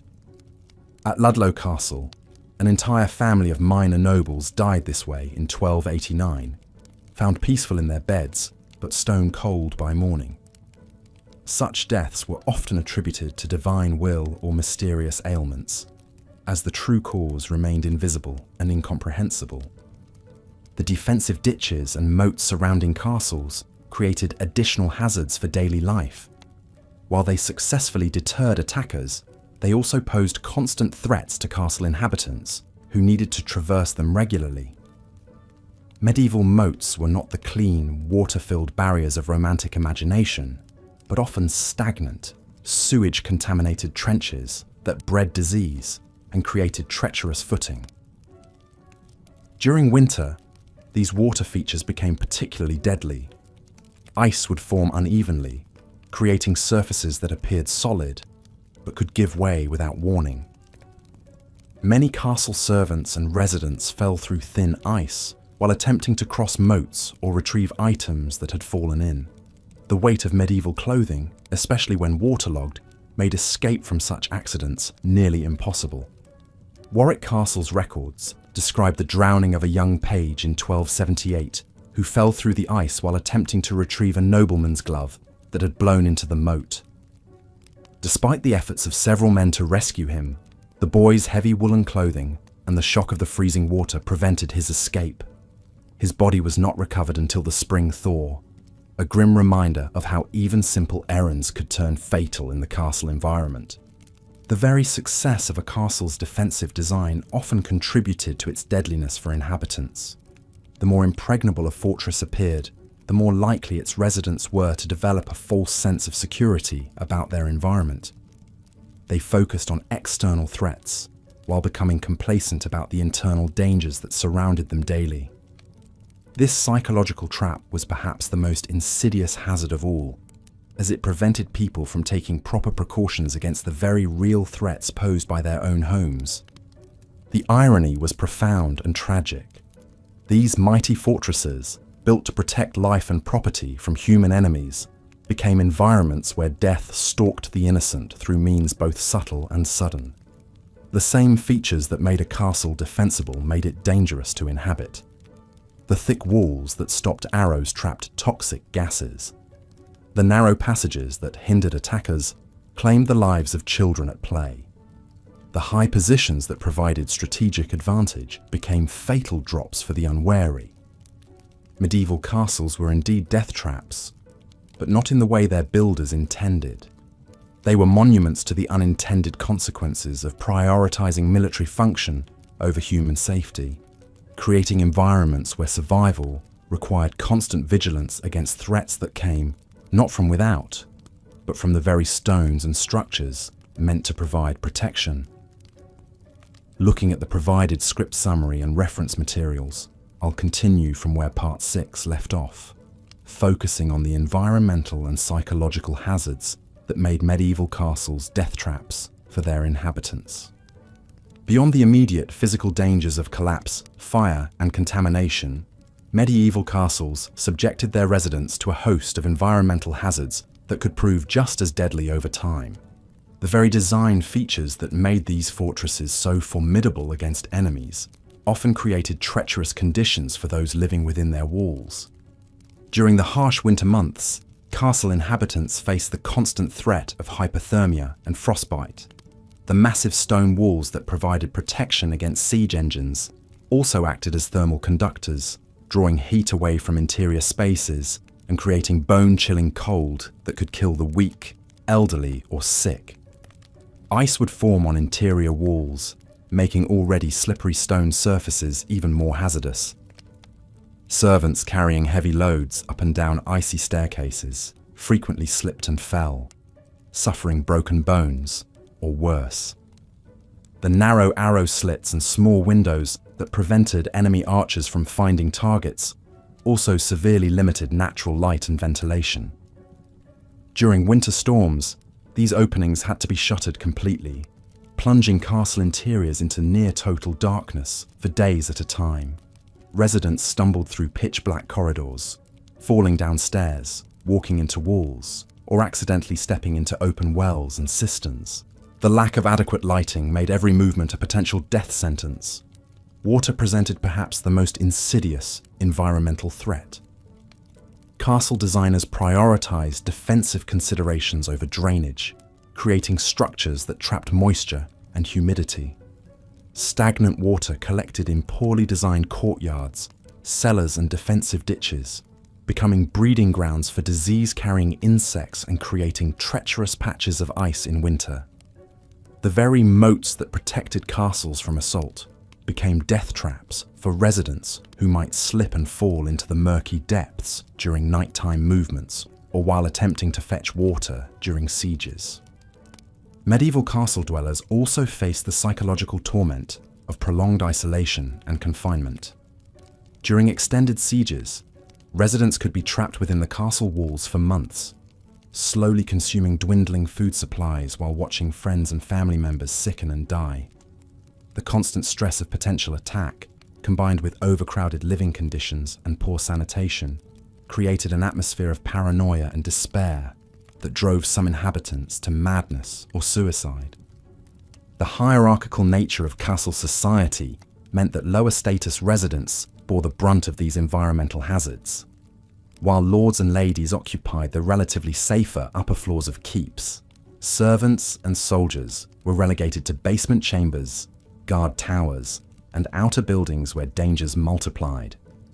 These unfortunate souls faced not only the structural risks of older, poorly maintained sections of the castle, but also the additional hazards of working in the most exposed and dangerous areas. Pest infestations added another layer of misery and danger to castle life. The thick stone walls and numerous hiding places provided perfect habitats for rats, which carried fleas infected with bubonic plague and other diseases. These rodents contaminated food stores, gnawed through wooden supports, and spread disease throughout the castle population. Medieval residents had no effective means of controlling these infestations, leaving them vulnerable to repeated waves of pestilence. The accumulation of human and animal waste within castle walls created a toxic environment that slowly poisoned inhabitants over time. Garderobes emptied into pits or chutes that often overflowed during heavy rains, sending sewage flowing through lower levels of the castle. The resulting contamination of water supplies and living spaces exposed residents to cholera, dysentery, and typhoid fever. Even those who survived the immediate effects of such diseases often suffered long-term health consequences that shortened their lives significantly. Perhaps most tragically, the very features that made castles symbols of power and prestige also made them elaborate death traps for the people they were meant to protect. The massive walls that projected strength could collapse without warning. The defensive mechanisms designed to repel invaders could malfunction and kill defenders. The water systems meant to sustain life during sieges could become conduits for disease and death. In their single-minded focus on military effectiveness, medieval castle builders created structures that were fundamentally hostile to human habitation. Every design decision prioritized defensive capability over safety, comfort, or health. The result was a building type that, while militarily impressive, subjected its inhabitants to a constant array of mortal dangers that claimed lives as surely as any enemy sword or siege engine. The irony of medieval castles is that they succeeded brilliantly at their intended purpose of military defense while simultaneously failing catastrophically at their secondary function of providing safe shelter for human beings. These monuments to medieval engineering prowess stand today as reminders not only of the ingenuity of their builders, but also of the terrible price paid by those who lived and died within their walls. In seeking to create impregnable fortresses, medieval architects inadvertently designed some of history's most elaborate and deadly death traps. Here's part 8 of the 12-part script for Why Medieval Castles Were Death Traps. Even the simplest daily routines within castle walls posed extraordinary dangers to inhabitants. Take the matter of sleeping arrangements, something we consider a basic human comfort. In medieval castles, even rest itself could become a death sentence. The great halls where many servants and soldiers slept were death traps disguised as dormitories. These massive spaces, designed to accommodate dozens of people, created a perfect storm of hazardous conditions that could turn a peaceful night's sleep into a nightmare of injury or death. Picture sleeping shoulder to shoulder with 50 other souls on straw pallets scattered across cold stone floors. The communal sleeping arrangements meant that disease spread like wildfire through the ranks. When one person fell ill with plague, typhoid, or any number of medieval maladies, the entire hall became infected within days. The straw bedding, rarely changed and often crawling with vermin, harbored fleas and lice that carried deadly diseases from person to person. Many inhabitants would go to sleep healthy and wake up with the telltale signs of bubonic plague, or never wake up at all. The primitive heating systems posed their own lethal threats. Great hearths burned constantly to ward off the bitter cold, but these massive fires created invisible killers that claimed lives silently in the night. Carbon monoxide poisoning was rampant but completely misunderstood. Castle dwellers would seal shutters and doors against winter winds, trapping deadly gases inside. Many would simply fail to wake up, their families believing they had died peacefully in their sleep, never knowing that invisible fumes had slowly suffocated them. Even more treacherous were the sleeping arrangements in the upper chambers of castle towers.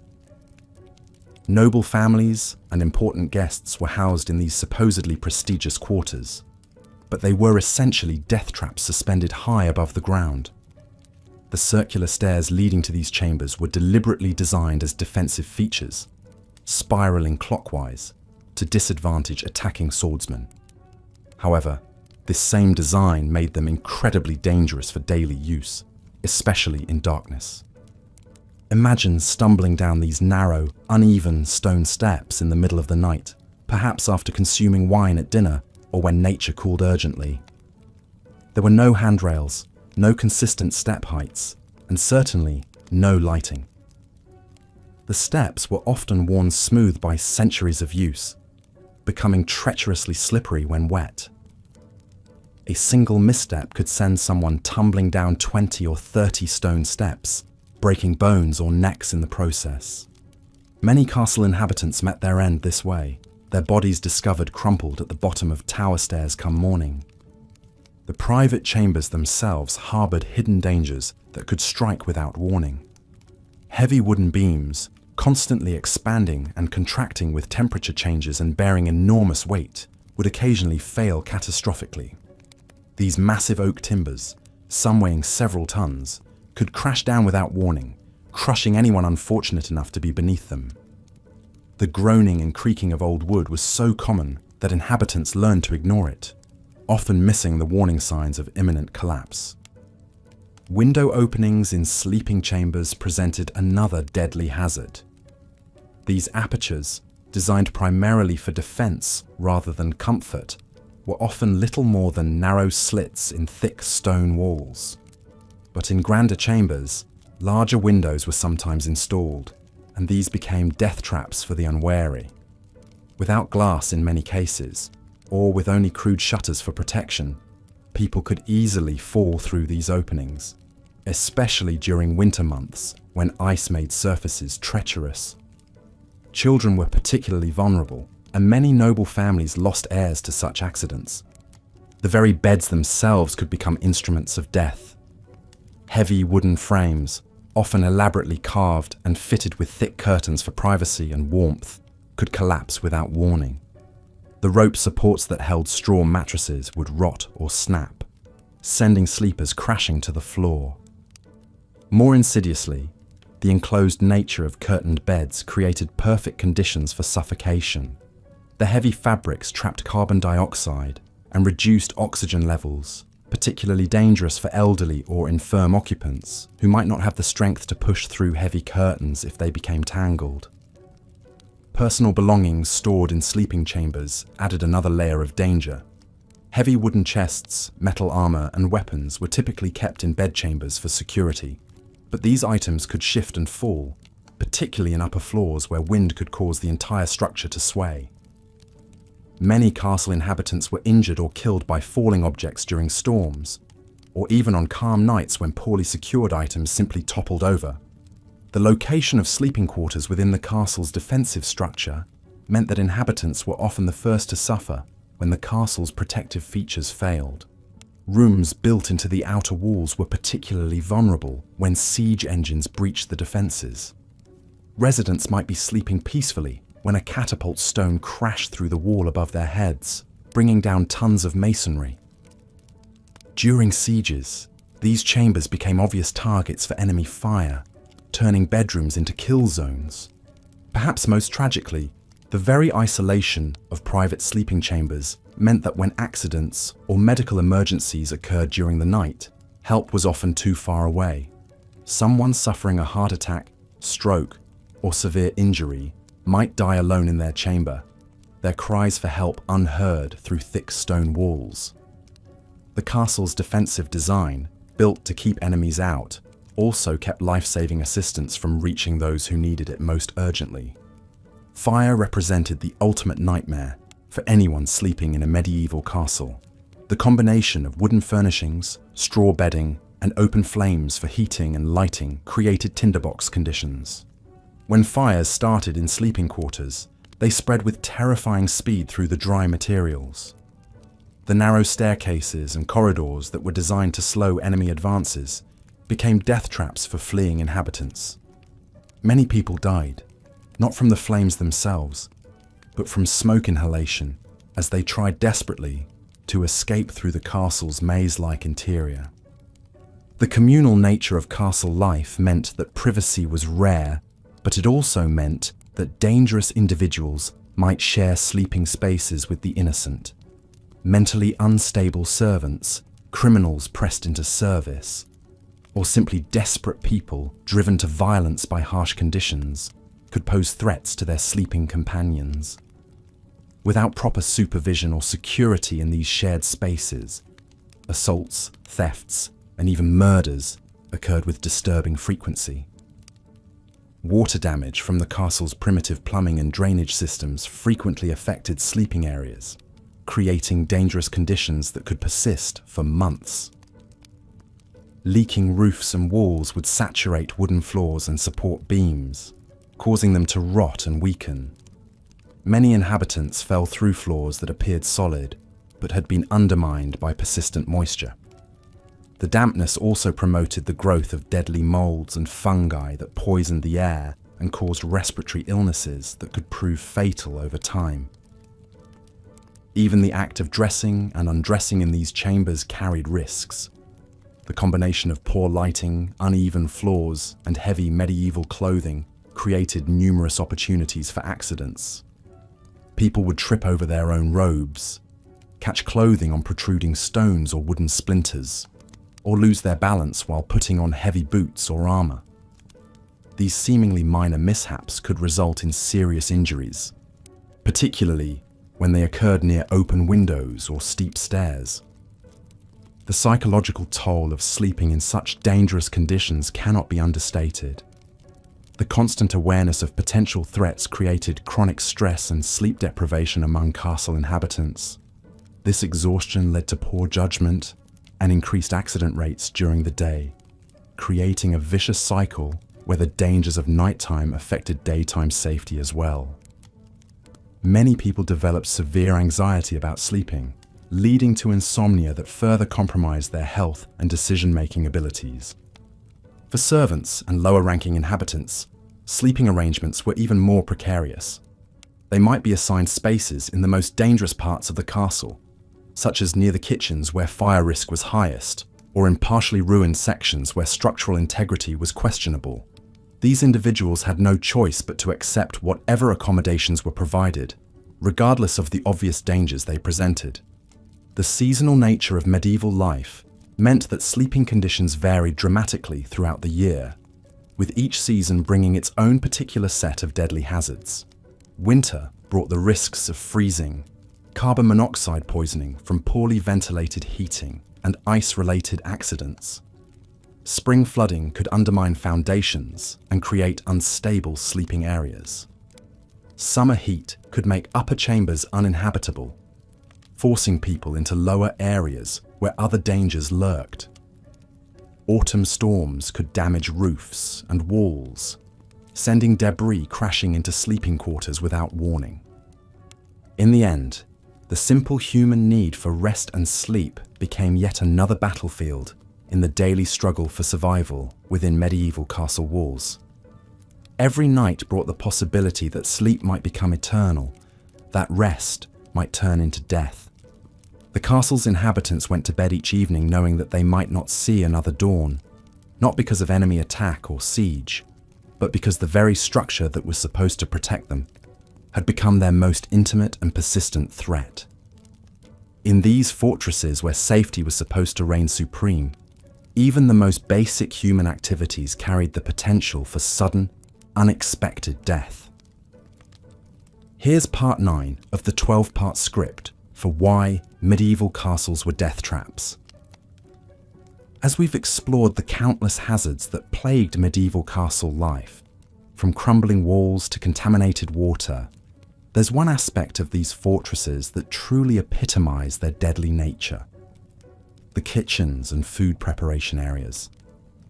These spaces, meant to sustain life, became some of the most perilous environments within castle walls. Picture the great kitchen of a medieval castle, a cavernous space dominated by massive stone hearths that roared with constant flame. These cooking fires, essential for preparing meals for hundreds of inhabitants, created a perpetual inferno that could easily spiral out of control. The kitchen walls, blackened with decades of soot and grease, were essentially giant tinderboxes, waiting for a single spark to ignite them.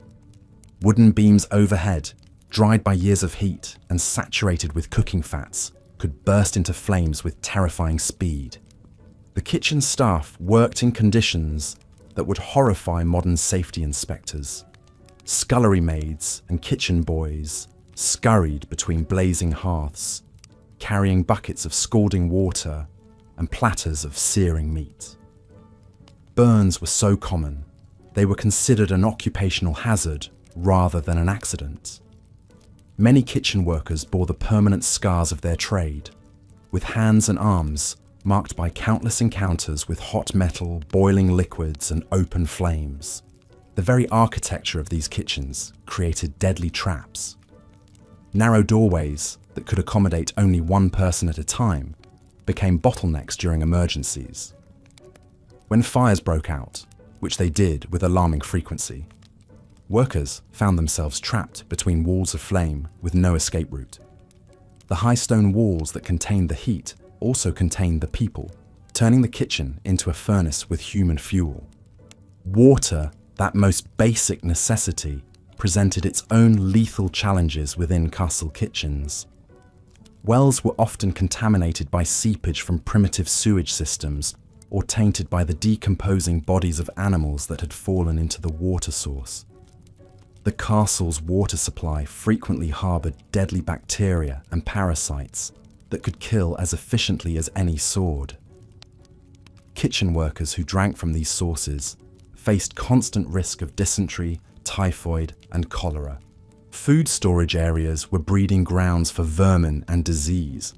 Grain stores attracted rats by the thousands, and these rodents brought with them fleas carrying bubonic plague. The Black Death, which devastated Europe in the 14th century, often entered castles through their very kitchens and storerooms. Meat hung in cool chambers to cure would rot in warm weather, filling storage areas with toxic fumes and deadly bacteria. Even the salt used to preserve food could be contaminated with lead and other poisonous substances. The preparation of meals itself was fraught with danger. Massive cauldrons suspended over roaring fires could tip without warning, spilling boiling liquids across anyone unfortunate enough to be nearby. Kitchen knives, kept razor-sharp for cutting through tough meat and bone, caused frequent accidents in the dim, smoke-filled environment. The combination of poor lighting, slippery floors, and deadly implements created a workplace where serious injury was not a matter of if, but when. Smoke from the cooking fires created another silent killer. Medieval kitchens had primitive ventilation systems at best, and the constant inhalation of thick, acrid smoke damaged the lungs of everyone who worked there. Many kitchen staff developed chronic respiratory conditions that slowly strangled their ability to breathe. The smoke also reduced visibility to dangerous levels, making it difficult to see hazards until it was too late. The hierarchy of castle kitchens created additional dangers for those at the bottom of the social ladder.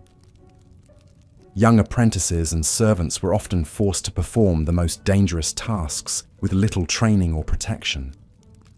They might be ordered to clean out hot ovens while embers still glowed, or to venture into smoke-filled storage areas to retrieve supplies during fires. Their expendable status meant their safety was rarely a concern for their superiors. Poisoning, whether accidental or intentional, was another constant threat in castle kitchens. Spoiled food was common due to poor preservation methods and lack of refrigeration.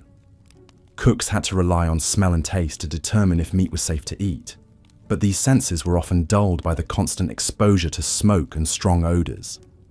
Ergot poisoning from contaminated grain could cause hallucinations, convulsions, and death.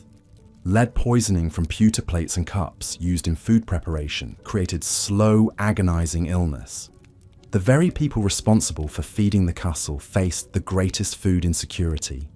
Kitchen workers were often fed scraps and leftovers, the least nutritious and most potentially dangerous portions of meals. Malnutrition weakened their immune systems, making them more susceptible to the diseases that flourished in the unsanitary kitchen environment. Ironically, those who prepared feasts for nobles often went hungry themselves. Accidents with cooking equipment were particularly gruesome in an age without proper medical care. A worker might be scalded by steam from a boiling pot, burned by molten fat, or crushed by falling equipment. Without antibiotics or proper wound care, even minor injuries could become infected and led to death. The primitive medical knowledge of the time meant that treatments were often more harmful than the original injury. The seasonal nature of food supplies created periods of extreme stress in castle kitchens. During times of siege or famine, kitchen staff were under enormous pressure to stretch dwindling supplies. They might be forced to prepare food from questionable sources, or to work longer hours under even more dangerous conditions. The desperation of these times led to increased accidents and poor decision-making that put everyone at risk. Even the act of obtaining ingredients could be deadly. Kitchen workers might be sent to gather herbs from areas where poisonous plants grew alongside edible ones. Without proper botanical knowledge, they could accidentally harvest deadly nightshade instead of edible berries, or confuse poisonous mushrooms with safe varieties. These mistakes could kill not just the gatherer, but anyone who consumed the resulting meal. The preservation methods used in medieval times created their own hazards. Smoking meat required tending fires for days, increasing the risk of burns and smoke inhalation. Salting food required handling large quantities of coarse salt that could cause severe cuts and chemical burns. Pickling involved working with strong acids that could cause blindness if splashed in the eyes. Fire remained the greatest threat of all in castle kitchens. The combination of open flames, wooden structures, and flammable materials created perfect conditions for catastrophic blazes. When kitchen fires spread, they could consume entire sections of a castle with terrifying speed. The narrow staircases and corridors that led to and from kitchens became death traps as people struggled to escape the advancing flames. The psychological toll of working in such dangerous conditions cannot be underestimated. Kitchen workers lived in constant fear of injury, illness, or death. This stress weakened their immune systems and made them more prone to accidents. The high turnover rate in castle kitchens was due not just to the physical dangers, but to the mental exhaustion of living under such constant threat. Water-related accidents were particularly common in castle kitchens. Wells and cisterns, essential for cooking and cleaning, were often inadequately covered or protected. Kitchen workers regularly fell into these water sources while drawing water in dark or icy conditions. The weight of full water buckets caused many to slip on wet stone floors, leading to broken bones and head injuries that could prove fatal. The irony of medieval castle kitchens was profound. The very spaces designed to sustain life became some of the most lethal areas within these fortifications. The daily necessity of preparing food transformed into a deadly gamble, where workers risked their lives to feed others. These kitchens embodied the fundamental contradiction of medieval castles themselves, structures built for protection that became monuments to human suffering and death. In examining these kitchen hazards, we see how the medieval approach to castle design prioritized military function over human safety at every level. From the grandest lord to the humblest scullery maid, no one was truly safe within these walls. The kitchens serve as a microcosm of the broader castle environment, where death lurked in every corner and survival was never guaranteed. The legacy of these dangerous kitchens reminds us that medieval castles, for all their impressive architecture and romantic appeal, were fundamentally places where human life was considered expendable in service of military and political goals. They stand as monuments not just to medieval engineering, but to the countless lives lost in their construction, maintenance, and daily operation. Why medieval castles were death traps, Part 10.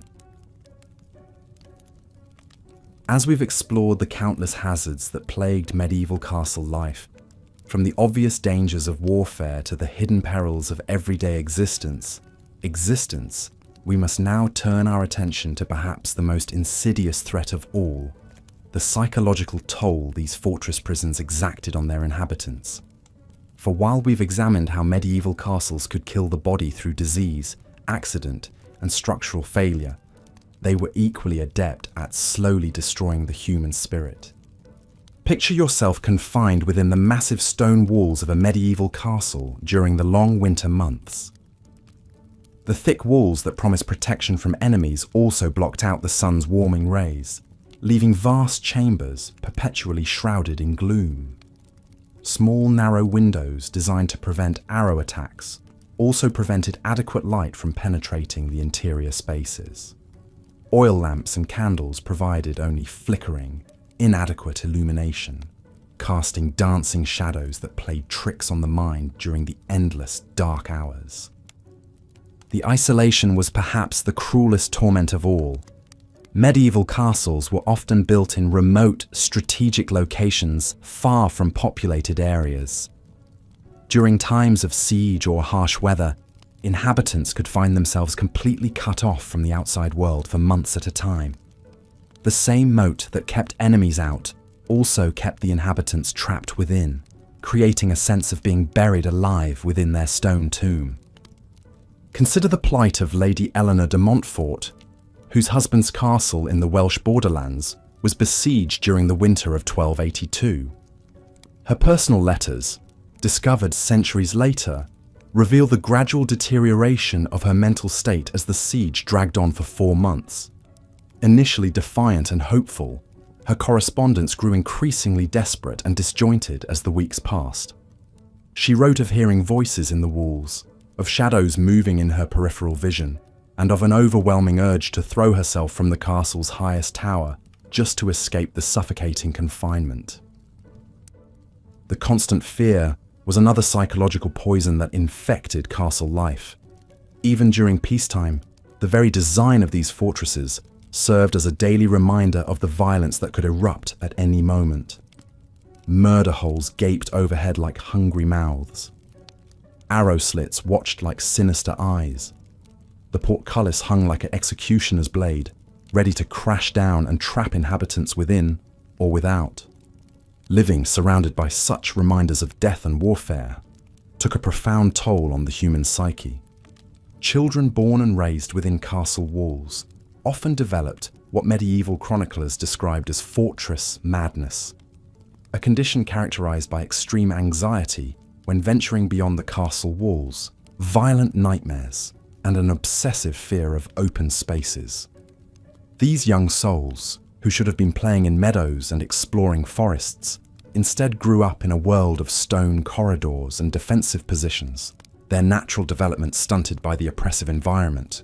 The air itself within these stone monuments became a psychological weapon. Poor ventilation meant that the atmosphere grew thick and stifling, particularly in the great halls where large numbers of people gathered. The smell of unwashed bodies, spoiled food, animal waste, and general decay created a perpetual miasma that clouded the mind and depressed the spirits. Many inhabitants reported feeling constantly drowsy and confused, unable to think clearly in the fetid atmosphere. Sleep, that most basic human need, became a torment rather than a relief within castle walls. The stone chambers amplified every sound, footsteps echoing through corridors, wind howling through arrow slits, the groaning and settling of massive stone blocks. What should have been restful slumber was instead broken by a constant symphony of unsettling noises that kept inhabitants in a state of perpetual nervous exhaustion. The social dynamics within these confined spaces created additional psychological pressures. Nobles, servants, soldiers, and craftsmen were all forced to live in extremely close proximity, yet rigid social hierarchies prevented natural human interaction. Servants could be executed for speaking too freely to their betters. Knights could lose their positions for showing weakness or emotion. The constant need to maintain proper social facades while living cheek by jowl with dozens or hundreds of other people created enormous psychological stress. Women, in particular, suffered under the psychological burden of castle life. Often married off to secure political alliances, they found themselves imprisoned in cold stone towers, far from family and friends, surrounded by strangers who viewed them primarily as valuable assets rather than human beings. The Countess of Pembroke, whose diary survived from the early 14th century, wrote movingly of her despair at being trapped in what she called her stone coffin, watching the seasons change through her narrow window while feeling her youth and vitality slowly drain away. The religious atmosphere within many castles added another layer of psychological oppression. Castle chapels, with their grim depictions of hell and damnation, served as constant reminders of mortality and divine judgment. The frequent religious services, while intended to provide comfort, often focused on themes of suffering, sacrifice, and the brevity of earthly life. For inhabitants already struggling with the psychological burdens of castle life, these religious messages could deepen feelings of despair and hopelessness. Perhaps most disturbing were the reports of what medieval chroniclers called stone sickness, a gradual deterioration of mental faculties that seemed to affect long-term castle inhabitants. Symptoms included memory loss, difficulty concentrating, sudden violent outbursts, and a peculiar condition where sufferers claimed they could hear the stones themselves whispering. Modern historians have theorized that this condition may have been caused by a combination of factors including poor air quality, lead poisoning from pipes and vessels, vitamin D deficiency from lack of sunlight, and the chronic stress of fortress life. The very architecture of medieval castles seemed designed to break the human spirit. Narrow, twisting staircases that left climbers dizzy and disoriented. Corridors that led nowhere, creating a maze-like confusion. Chambers with impossibly high ceilings that made human occupants feel insignificant and powerless. Every element of castle design, while serving defensive purposes, also served to remind inhabitants of their vulnerability and mortality. Seasonal depression took on new depths of meaning within castle walls. As autumn gave way to winter, the already limited natural light dwindled to almost nothing. The thick stone walls, which retained cold as effectively as they retained heat, created internal temperatures that remained uncomfortably frigid regardless of the number of fires lit. Inhabitants reported feeling as though they were slowly freezing from the inside out, their very souls growing cold along with their bodies. The psychological impact extended beyond the castle walls themselves. Families and communities that depended on these fortresses lived in constant anxiety about the mental state of their lords and ladies. A psychologically unstable castle lord could make life or death decisions that affected hundreds or thousands of people. There are numerous historical accounts of castle lords who, driven mad by the stresses of fortress life, made increasingly erratic and dangerous decisions that ultimately led to the destruction of their domains and the death of their people. Even the supposed safety and security provided by castle walls came with a psychological cost. The knowledge that one's survival depended entirely on the strength of stone and mortar created a profound sense of vulnerability. Inhabitants lived with the constant awareness that their protection was ultimately illusory, that given enough time, determination, and resources, any castle could be breached. This knowledge created a persistent undercurrent of anxiety that colored every aspect of daily life. The cumulative effect of all these psychological pressures was devastating. Medieval records are filled with accounts of castle inhabitants who simply gave up the will to live, wasting away despite having adequate food and shelter. Others turned to alcohol or other substances to numb their psychological pain, only to find that these temporary escapes made their situations worse. Still others became obsessed with death, spending their days composing elaborate funeral plans or building increasingly elaborate tombs.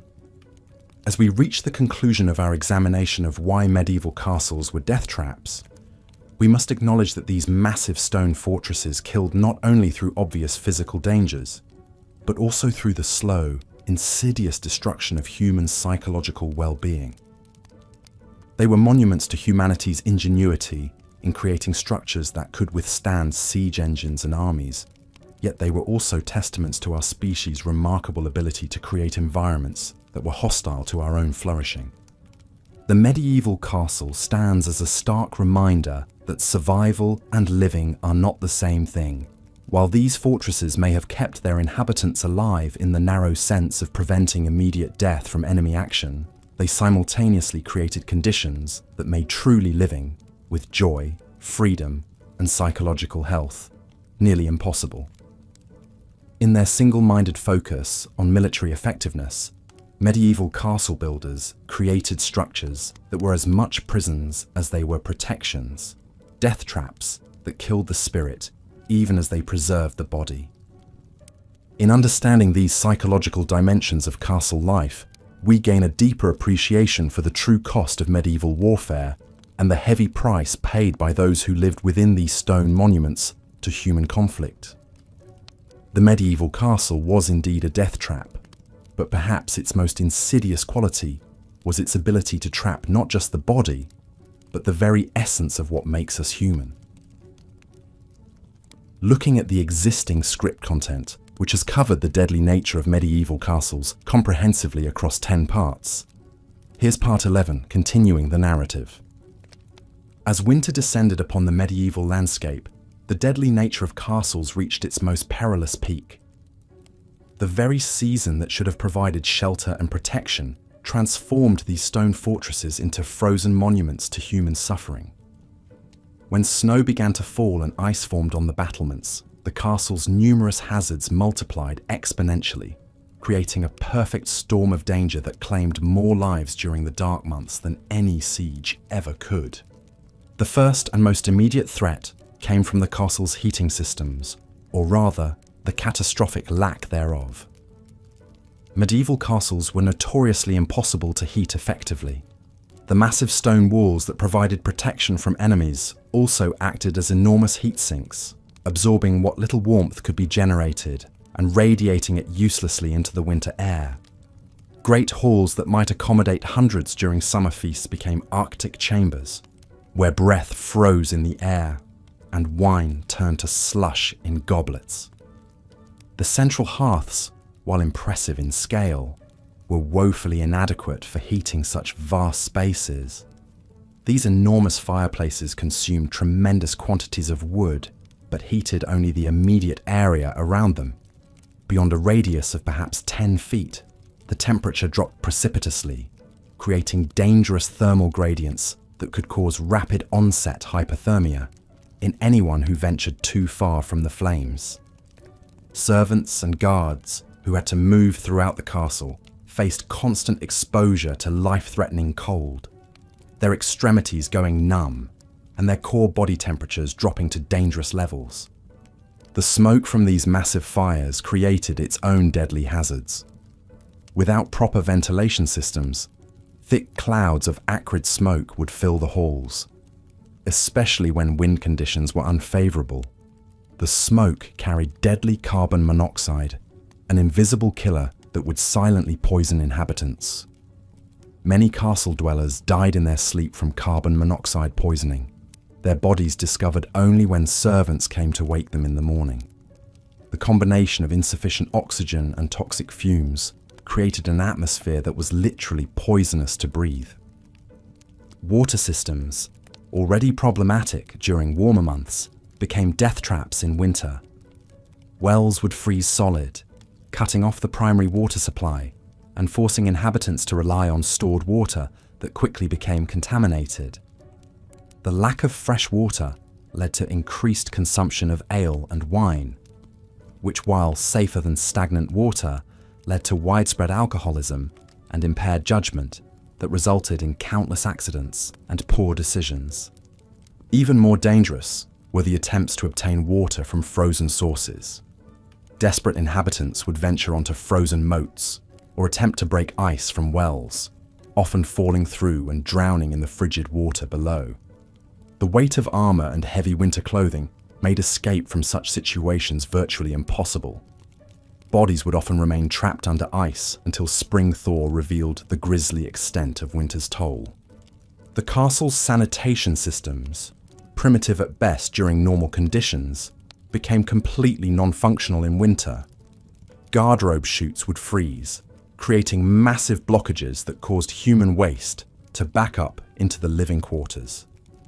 The stench became overwhelming, but more dangerous was the spread of disease through the contaminated environment. Dysentery, typhoid, and other waterborne illnesses ran rampant through the close quarters, killing inhabitants who had survived the initial cold. Food storage and preparation became matters of life and death during winter months. The castle's food stores, while impressive in quantity, were often inadequately preserved for extended cold periods. Root cellars would freeze, destroying stored vegetables and leaving inhabitants without essential nutrients. Scurvy became common as fresh produce disappeared entirely, causing teeth to fall out, wounds to fail to heal, and eventually death from internal bleeding. The process of cooking itself became incredibly hazardous. Kitchen fires, essential for food preparation and warmth, were constantly at risk of spreading out of control. The combination of desperate attempts to generate heat and the abundance of dried materials created tinderbox conditions. Many castles were partially or completely destroyed by fires that started in kitchens during winter months, trapping inhabitants in blazing stone chambers with no means of escape. Perhaps most insidious was the way winter darkness affected the psychological state of castle inhabitants. The long nights and short grey days created a crushing sense of isolation and despair. Seasonal depression, while not understood in medieval times, was a very real phenomenon that led to increased rates of suicide, violence, and reckless behaviour. The confined spaces and constant proximity to others in distress created a pressure cooker environment where minor disputes could explode into deadly conflicts. The castle's defensive features became particularly treacherous in winter conditions. Icy battlements and frozen walkways turned routine patrols into death-defying endeavours. Guards attempting to maintain watch would slip on ice-covered stones, plummeting to their deaths in the courtyards below. The narrow spiral staircases, already dangerous in normal conditions, became virtual death traps when covered with frost and ice. Many inhabitants died from falls down these treacherous passages, their bodies broken on the stone steps below. Arrow loops and murder holes, designed to provide defensive advantages, became channels for deadly winter winds that created hurricane-force drafts throughout the castle. These bitter winds would extinguish torches and candles, plunging areas into complete darkness while simultaneously dropping temperatures to lethal levels. The constant exposure to these bone-chilling drafts led to frostbite, pneumonia, and eventual death for many castle dwellers. The structural integrity of castles was severely compromised by winter conditions. The freeze-thaw cycle would force water into tiny cracks in the masonry, then expand as it froze, gradually splitting stones and weakening walls. This process, repeated over many winter cycles, led to sudden collapses of walls, roofs, and entire sections of castles. Inhabitants had no warning when centuries-old stones finally gave way, crushing anyone unfortunate enough to be beneath them. Storage areas became particularly dangerous during winter months. Grain stores, essential for survival, were often located in the coldest parts of the castle to prevent spoilage. However, these areas became so cold that spending any extended time in them could be fatal. Servants sent to retrieve supplies would sometimes be found frozen to death among the grain sacks, their bodies preserved by the very cold that was meant to protect the food. The psychological toll of winter confinement cannot be overstated. Castle inhabitants, already dealing with the stress of potential warfare and daily survival, found themselves trapped for months in increasingly desperate conditions. The combination of cold, hunger, disease, and isolation drove many to madness. Historical records speak of inhabitants who simply walked out into blizzards, preferring a quick death by freezing to the slow agony of winter castle life. Medical care, primitive under the best of circumstances, became virtually non-existent during winter months. Herbs and medicines would freeze and lose their potency, while the castle's physician, if there was one, was often among the first casualties of winter diseases.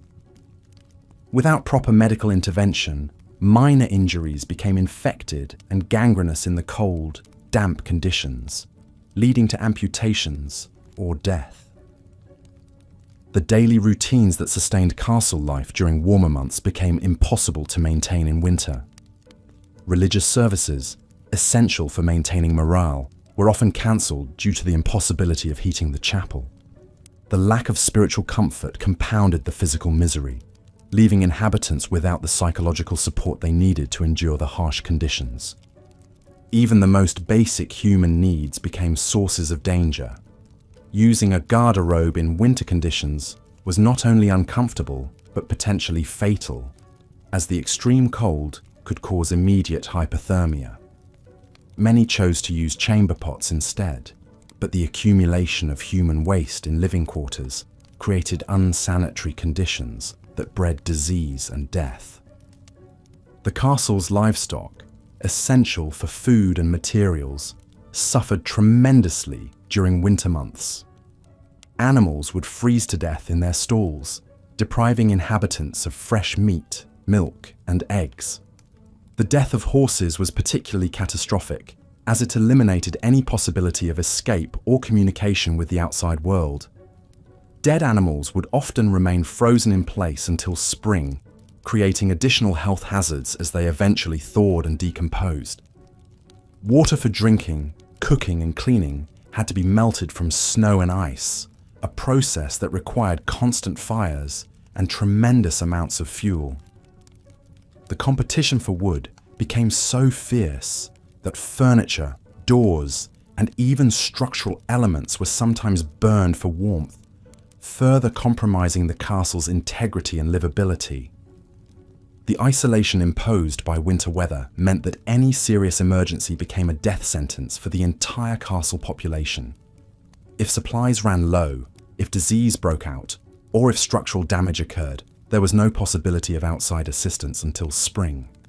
Many castles that were thriving communities in autumn were discovered in spring to contain nothing but frozen corpses, mute testimony to winter's deadly embrace. The irony was profound and tragic. These massive stone fortresses, built at enormous cost and effort to protect their inhabitants from human enemies, became elaborate tombs during the very season when protection was most needed. The same thick walls that could withstand siege engines became prison walls that trapped inhabitants with cold, hunger, and disease. The same height that provided strategic advantage became a guarantee that any fall would be fatal. As spring finally arrived and the ice began to melt, the full horror of winter's toll would be revealed. Bodies would emerge from snowdrifts in courtyards. Wells would yield up the frozen corpses of those who had fallen through ice, and the castle's population would often be reduced by half or more. The survivors, weakened by months of privation and trauma, would face the enormous task of disposing of the dead and attempting to rebuild their shattered community. Medieval castles, these monuments to human ambition and engineering skill, were ultimately revealed as elaborate death traps that turned the natural cycle of seasons into an annual holocaust. The very features that made them impressive as defensive structures made them uninhabitable as human dwellings. Winter after winter, these stone fortresses claimed the lives of those they were meant to protect, proving that sometimes the greatest enemy was not an invading army, but the simple, relentless advance of winter itself. Looking at your medieval castle script summary and the reference materials, I'll create part 12 that serves as a compelling conclusion to your series. Here's the script.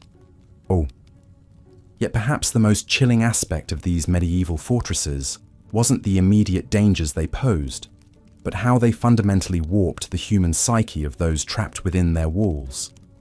Castle life created a peculiar form of madness that historians have only recently begun to understand. A slow, creeping insanity born from the intersection of isolation, paranoia, and absolute power. Consider the psychological profile of a typical castle lord. Here was a man who lived in constant fear of assassination, revolt, or siege. Every meal could be his last, poisoned by a disgruntled cook. Every servant might be a spy for his enemies. The very walls that protected him also imprisoned him in a world of perpetual suspicion. Sleep became elusive when every shadow might conceal a dagger. Every footstep in the corridor could herald his doom. The isolation was perhaps worse than the fear. Castle lords often went months without seeing anyone outside their immediate household. They were cut off from the rhythms of normal life, from the simple pleasures of walking freely through a village or having an unguarded conversation with a stranger. This isolation bred a particular kind of narcissism and detachment from reality. Many lords began to see themselves as gods among mortals, their judgment infallible, their desires paramount. We see evidence of this psychological deterioration in the increasingly bizarre behaviors documented in castle records. Lords who demanded their food be tested by multiple tasters before each bite. Nobles who slept in different rooms each night, following no pattern that enemies could predict. Castle rulers who became convinced that birds were spying on them, ordering the systematic slaughter of every raven and crow within miles of their fortress. The servants and guards fared no better psychologically, living under constant surveillance, knowing that any mistake could result in brutal punishment or death. They developed what we might now recognize as severe anxiety disorders. Many castle servants reported chronic insomnia, unable to sleep for fear of making a noise that might disturb their lord. Others became obsessively focused on minute details of their duties, checking and rechecking their work dozens of times. The children born in these environments suffered perhaps the most tragic psychological damage. Growing up surrounded by violence, paranoia, and death created adults who were fundamentally unable to trust or form healthy relationships. Many noble children were raised primarily by wet nurses and tutors, seeing their parents only during formal occasions. They learned early that affection was weakness, that trust was dangerous, and that power was the only thing that mattered. Castle chroniclers recorded disturbing accounts of noble children who tortured animals for entertainment, who showed no emotion when witnessing executions, who spoke casually of murder and betrayal as if discussing the weather. These weren't inherently evil children. They were products of an environment so toxic that it poisoned their developing minds. The seasonal patterns of castle life only amplified these psychological pressures. Winter months were particularly brutal, with everyone trapped together in close quarters for months at a time. The combination of limited daylight, poor nutrition, and cabin fever created explosive tensions. Castle records show that incidents of violence, both among servants and nobles, spiked dramatically during the winter months. Spring brought its own psychological challenges. After months of confinement, the sudden expansion of possibilities, travel, warfare, hunting, often triggered manic episodes in castle inhabitants. Lords would embark on reckless military campaigns or grandiose building projects, driven by a desperate need to assert control over a world that felt increasingly chaotic. The religious atmosphere of medieval castles added another layer of psychological torment. Chapel services were mandatory, often multiple times per day. The constant emphasis on sin, damnation, and divine judgment created a pervasive atmosphere of guilt and fear. Many castle inhabitants developed what we would now recognize as religious obsessive-compulsive disorder, performing elaborate rituals to ward off divine punishment. Castle confessors held enormous psychological power over inhabitants. These priests knew everyone's secrets, fears, and guilty thoughts. They could absolve or condemn with a word, and many used this power to manipulate castle politics. The knowledge that your deepest thoughts were being reported to both God and potentially your enemies created an additional layer of psychological stress. The economic pressures of maintaining a castle also took a severe psychological toll. Lords lived in constant fear of bankruptcy, knowing that financial ruin could mean the loss of everything: power, status, family, life itself. The enormous costs of maintaining walls, feeding armies, and projecting power meant that even wealthy nobles lived on the edge of financial disaster. This economic anxiety manifested in increasingly desperate behaviors. Lords would mortgage their children's futures, sell family heirlooms, or embark on risky ventures in pursuit of quick wealth. The psychological stress of these financial pressures often led to poor decision-making, creating a downward spiral of debt and desperation. The gender dynamics within castles created additional psychological trauma, particularly for women.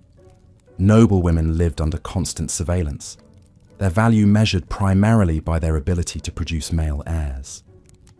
The knowledge that failure to bear sons could result in divorce, exile, or worse, created chronic anxiety that affected every aspect of their lives.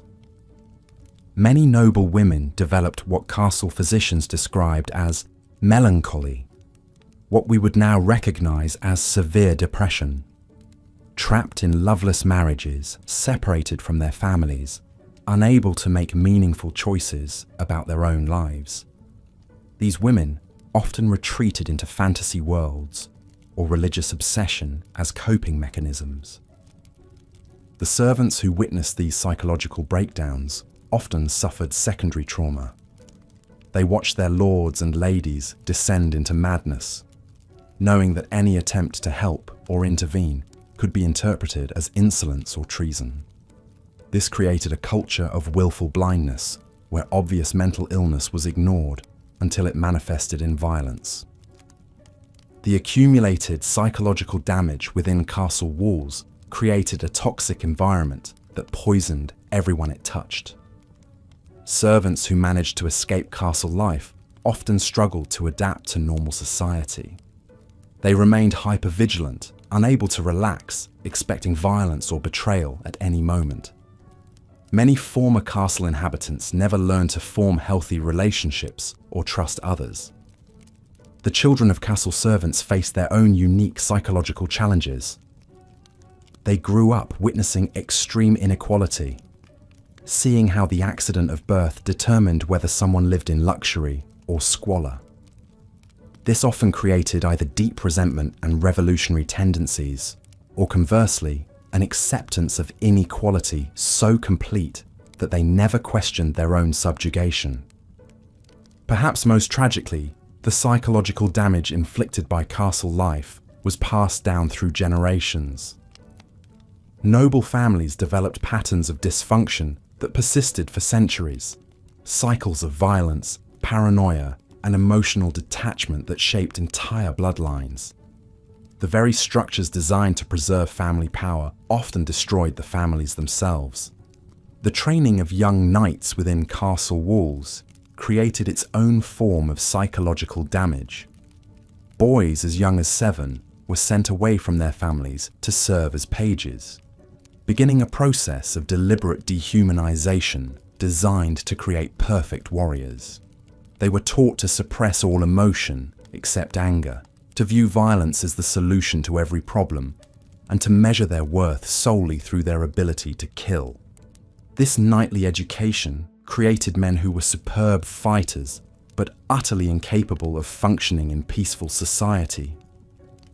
Many knights struggled with what we would now recognize as PTSD, having witnessed and participated in horrific violence from childhood. The romantic image of chivalrous knights masks the reality that these were often deeply damaged individuals, psychologically scarred by their training and experiences. The constant presence of death within castle walls created a peculiar form of desensitization that affected everyone. Public executions were entertainment, torture was routine, and casual violence was so common that inhabitants became numb to suffering. This emotional deadening was both a survival mechanism and a tragedy, creating people who had lost touch with their basic humanity. Castle inhabitants developed elaborate superstitions and rituals as psychological coping mechanisms. They wore amulets to ward off poison, performed complex ceremonies before eating, and created intricate systems of signs and portents to try to predict and control their dangerous environment. These behaviors provided the illusion of control in a world where death could strike at any moment. The architectural features of castles themselves contributed to psychological deterioration. The narrow windows, thick walls, and maze-like corridors created a sense of entrapment that affected inhabitants' mental state. Many castle dwellers reported feeling increasingly claustrophobic over time, developing an almost pathological need to escape their stone prisons.